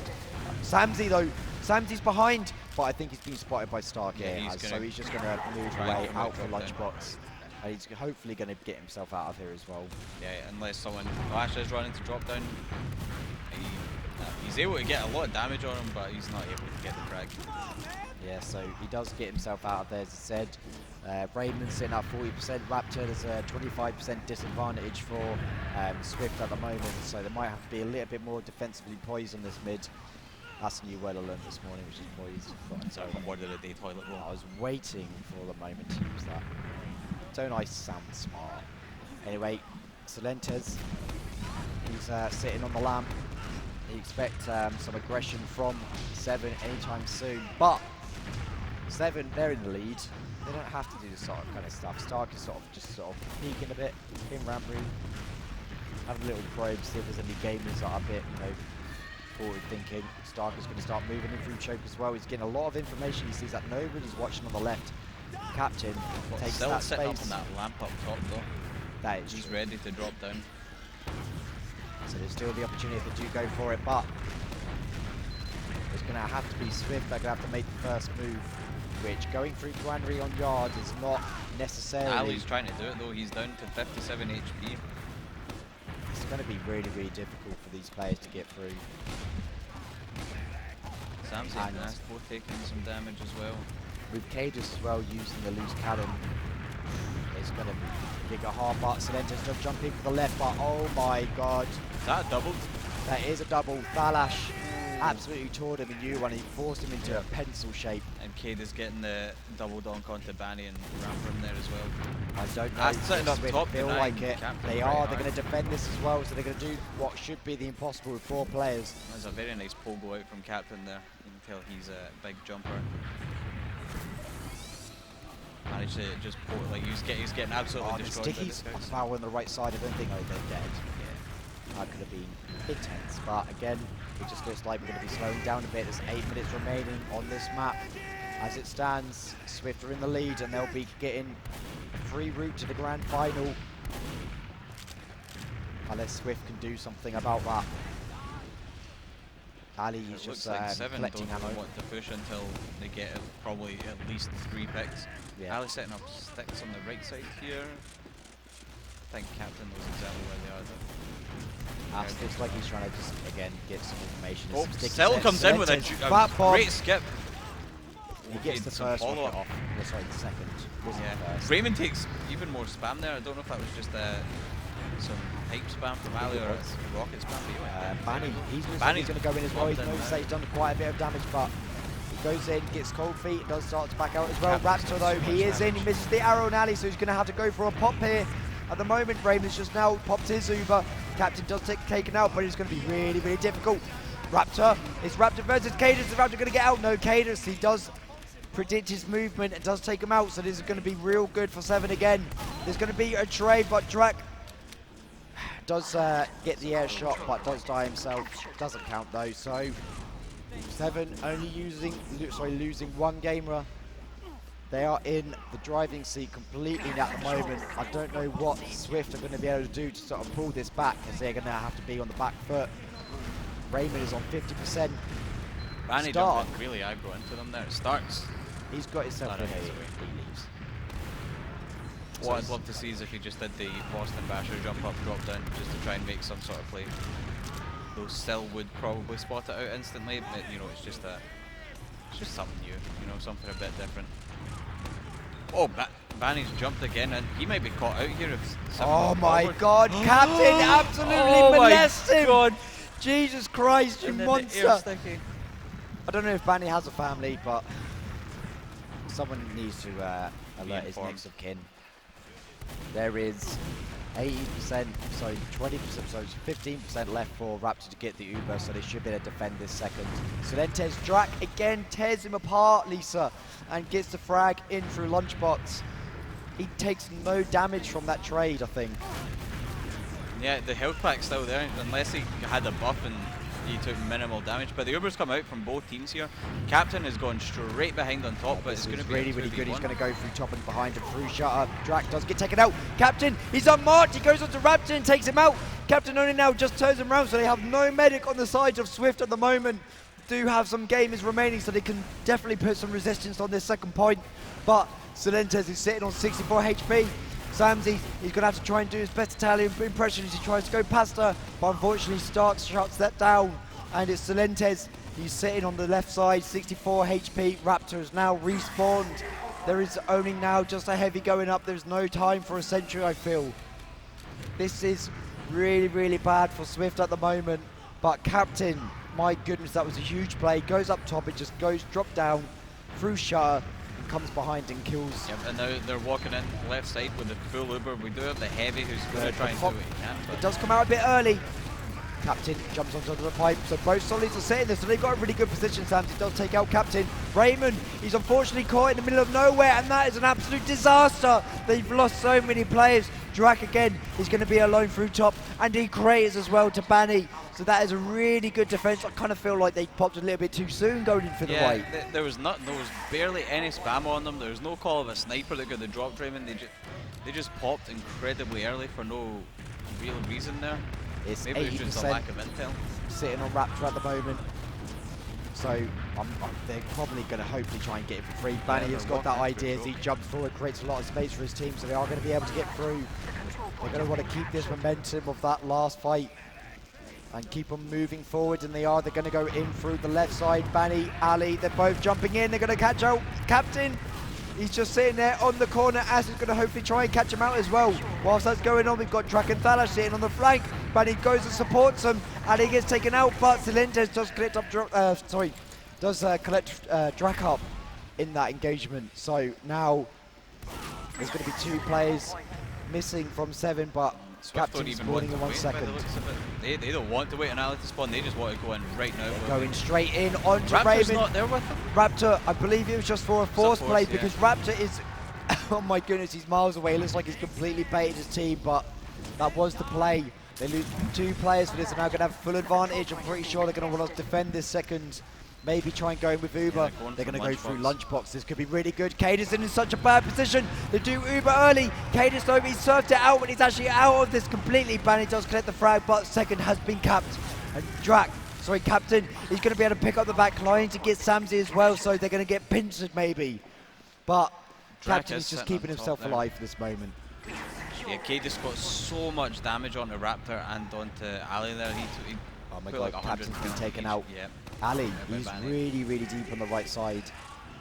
Talash is sniping from spawn, so he's kind of shut down the left side. I think you can see pretty much right over to the right-hand door as well from... We are in this tense moment. There is 2 minutes, 20 seconds remaining. This is going to get really down to the wire between these 2 teams. Looks like Swift might want to push from top. Talash is going to try and run through it. Oh, he's just managed it. And he's got the movement skills. He does manage to jump up on top of that pipe with his Natasha ready to own anyone that tries to jump him. I'm going to keep my eye on Raymond for these. This defense is going to be pretty much down to both of the medics. I feel they're going to need to really use that Uber's made the most of them. And there is an Uber coming in through top. Raymond does pop his exchange. There are a few players hanging around on last though, but I do believe they get out completely scot-free. So the exchange has happened. You know, it's just maybe like a gentlemanly handshake, but Swift, they're just going to keep on putting up the pressure. Stark, though, he's doing a lot of work. He's denying Ali that space that he desperately needs. Samsey sitting up top. Captain helps Drac, and they actually take him out. This might just be maybe the moment for Swift. No, Banny goes in as well. Ash goes in, so that's 3 frags at the moment. Se7en, they really are in the driving seat. I'm not quite sure if they want to push out and just maybe secure them a second point. Yeah, I think they are. Just to buffer up, but Se7en goes in through top. Unfortunately, Drac has got his number, and it seems like it's been that way all game. Yeah, every single time it looks like it's going to be a Drac versus Sil trade. Drac just always seems to be coming out on top of them every single time at that lunchbox or just top area on last. Samsey is sniping, and it's not in the best position because he's going to be sniping, pushing into second, and there is 45 seconds remaining. The hopes for Swift are fading. We're going to see, oh, Banny does get it. They do get the Uber. They have to use it. They do get Captain, so they have got a little bit of advantage. But Thalash, the Poo, he's sitting on top of the pipe. He does get knocked down to half HP, but the Raymond has popped his Uber in reply. Ali gets taken out as well. Banny, Samsey both get taken out. There's going to be 26 seconds remaining. I feel like there might be one more opportunity. They're going to get spawned in 8 seconds. They're going to get 3 players. Drac has been taken out as well. But there's 15 seconds. There's going to have to be balls to the walls, balls deep for this opportunity. There's 10 seconds. As it stands, Swift are probably going to be your first grand finalist. 5 seconds remaining. And I believe that is all. GG has been called. Everyone, Se7en will be in the grand finals tomorrow. They take it over 3 maps. It's 2-1 for Se7en. They win the first map, which was Process. They lose Gully Wash, and on the third, they do win the series. That was really, really close. Yep. All maps, pretty well, actually, Gully Wash is a bit of a whitewash, Yeah, it but was, even so, that was so close. Really well played from both teams. I feel like, you know, everything just seemed to go down to the wire. It just seemed most important fights just seemed to be decided by air shots. Yeah, on that map, Drac, like, he might have finished bottom of the scoreboard for Se7en, but he was like, I'd say he was probably the MVP for that map. Yeah, that. Like, every single time Sil would try to go on a play on the flank, Drac was there. He had his number throughout the entire thing. He made so much space. Midnight Mick, if you're watching, your son has done you proud. He has put on an amazing performance on Roma. So everyone, we're going to be heading over to the analyst desk, and we're going to be seeing Swift tomorrow. Thank you, boys. You did a good job. Thanks. Proud of you guys. Thank you. I'm proud. My name is Gatewell. Welcome back to the couch area. We are back once again with Eepoli and once again with Mike, who, man, you picked the longest series to come and be part of, but a good series, the best series we've seen. Let's talk about that granary map. Did that play out the way we were imagining, Eepoli? Kind of. I think like the way you've got to look at that map is kind of in 2 halves. You had the initial half where Se7en were trying to take control, trying to get some kind of decent position to work with, and kind of try and work out what to do with their mids. Because initially, like, Swift's mids absolutely pounded. It was just basically everything was going Swift's way. They'd take all the position with their soldiers, and, you know, Se7en would more or less just, like, kind of get crushed in the corner. But within, you know, probably about 12, 13, 14 minutes of the game, they were able to adjust what they were doing. They managed to kind of regain control of, like they got the driving seat on the mids, which allowed them to get in the driving seat for the rest of the game. Yeah. We saw, you know, the last kind of 7 or 8 minutes involved Se7en, you know, getting some good opportunities to push last, getting some good opportunities to, you know, make things happen, but mostly it was just that same standard old Se7en position of, if this works out, great. If not, it's not that much of a risk. Do we have logs there, John? We're going to get the log up in a minute. How about you, Mike? Any surprises there on how that all went down, or, you know, what was the story to you? No, I mean, I feel like this map did favor Se7en, but it just depended on how Let's pull up the log. Yeah, go the ahead. earlier performances on this map affected them, but like it didn't seem to affect them, and I'm surprised and impressed by the way they bounced back after losing Gully Wash like that, because you know, Gully Wash wasn't that close, but this map, you know, they won and it was close, but the way they came back from that, you know, that they had 0 rounds and then they just got 2 out of nowhere, and then they just held solid for the rest of the map. Epley, you're having like kind of like a look at the log, like you're really kind of trying to. Anything sticking out to you here? I think it's important, like, you could see just from watching the game, Raymond had kind of basically half the deaths of Raptor, and that came at some really, really crucial moments. There was a couple times where you thought Raymond basically, like, for sure was done for, and he would magically make it out alive, and in a game which revolves so heavily around Ubers, just keeping your medic alive consistently more makes such a difference in terms of how you're always going to be able to, you know, kind of leapfrog points, you know? Yeah, he's been doing it all series, but especially this map. I don't know if there's a glitch in the system or something, but Banny is being reported as 30 air shots. I mean, I actually do know the answer to that. If you shoot upwards rockets and someone's standing on a pipe on last, that counts as an air shot. Oh. So Thalash getting onto that pipe position is heavy. So he's not good. No, exactly. As long as Thalash is on that position, all of the enemy soldiers should be getting, you know, triple digits. Yeah. No, I kid. I mean, Banny's obviously fantastic. He's right up there at the top, as he's been, I mean, all tournament long, really. Yeah, basically. So I know that we're getting ready for we're gonna have some really cool stuff done by our analyst News here very soon. But what else do we want to talk about? I mean, there were a lot of really good individual performances, but really both teams played very strongly. I don't know if there's anyone that you could call out as being like a weak link, for example. I think we got a really fair map and a fair series. Yeah, I think, like, the important thing to bring up, we've mentioned kind of playstyle a lot. The fact that, as Mike said, Se7en managed to get their 2 rounds very, very quickly, and then managed to revert back to their kind of previous state. Like, Se7en played some very fast-paced TF2 for those 2 rounds. They're clearly able to do it when it suits them. Yeah, and it was very fast-paced. Exactly. Aggressive, too. It was incredibly quick. There was, like, still back and forth, but they were just able to play this fast-paced style and manage to get these 2 rounds and then immediately just, like, flip a switch and move it on back. And like I said, there's little to be said about individual players. Like, there were some decent players all around, but I think it was mainly the team. It was mainly a kind of team effort. Was there someone that you liked watching the most on that map, Mike, or not really? Well, Drac did. He went pretty big, so I was happy with that. Swift had a bunch of opportunities to attack last. It was kind of like process over again. So you know, they can't feel too bad about that loss because it was close. But I guess the soldiers kind of stood out. Ast didn't play as well as like Gully Wash. I think Granary can be a tricky map for Scout, but once you get it figured out, you know, it's mostly to do with positioning, trying to like abuse like positions on mid to deny like jumping soldiers and stuff. But like Swift spent quite a lot of time attacking last, so Ast isn't going to get much done in this time as a Scout. Like, he's probably going to be suiciding most of the time, or just, you know, like trying to follow up a soldier bomb. So it's like his stats didn't look good, but I don't think it was a reflection of how he played. It's just how the game went.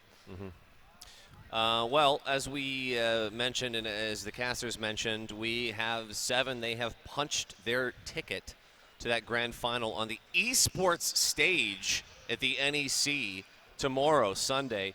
SVIFT, of course, they're not out. As we mentioned, they'll have the chance now to do the double elim format. They'll be able to fight their way through, and I think they probably have a pretty good chance to maybe come back. We may see them again. If I was going to predict, I'd say we're definitely going to see these two teams fighting out in the grand finals. Yeah, it was especially. I mean, we may have seen maybe some more weak kind of stuff from SVIFT earlier in the tournament, but this felt like really like 100% like giving it all kind of deal with SVIFT. Do you agree with that? Well, Eapley, you agree with that? I think it just shows the difference in how SVIFT plays like between maps. We obviously saw a complete change between the second map and like the first map and second map. They were like basically polar opposites, and this map had bits in between. Yeah. If SVIFT can get themselves on the right maps in the right playstyle, I think like they can easily take 3 maps in a best of 5 against Se7en.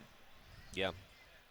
How do you feel? I mean, do you think, Mike, that we were talking about it earlier about the whole thing of like if you win through the upper bracket, you get to kind of sit and wait and you get to analyze and stuff. But then some people will say like, well, you get kind of rusty then. Whereas the team that plays through the lower bracket gets to like they play and play and play. You've been in those positions. I mean, what do you think? Which would you prefer? Do you prefer to win through the upper bracket, or do you prefer then to play through the lower bracket and sort of stay warm, so to speak? I think I'd prefer to go for the upper bracket. I didn't mind it last year because I wanted to play against WARHURYEAH. Yeah. So I didn't mind. But in general, I'd say there are definitely sides to both arguments. But like in general, it is more beneficial to get through the upper bracket because sure there's rust, but I feel like rust isn't as big a factor as having to play more tiring games versus like good teams to get to where you have to be. Like I'm pretty sure SVIFT have had their eyes on Se7en this tournament. Like they're not really thinking about other teams. Yeah. So I feel like the early results wouldn't really matter. I knew they were going to perform versus Se7en, and now they're just going to have to play other teams, which may be close. But if it's close, it's tiring. And then they got to play Se7en at the end of that in a best of 5. So yeah, you can get exhausted at that too.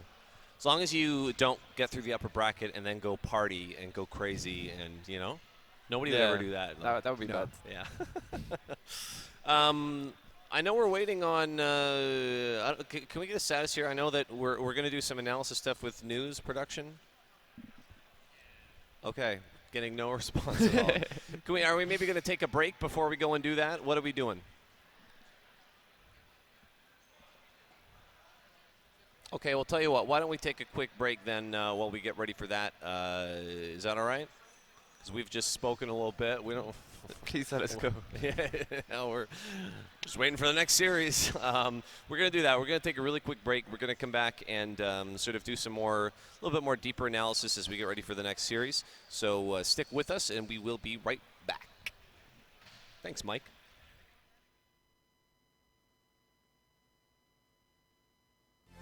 Too far away, it's much too early.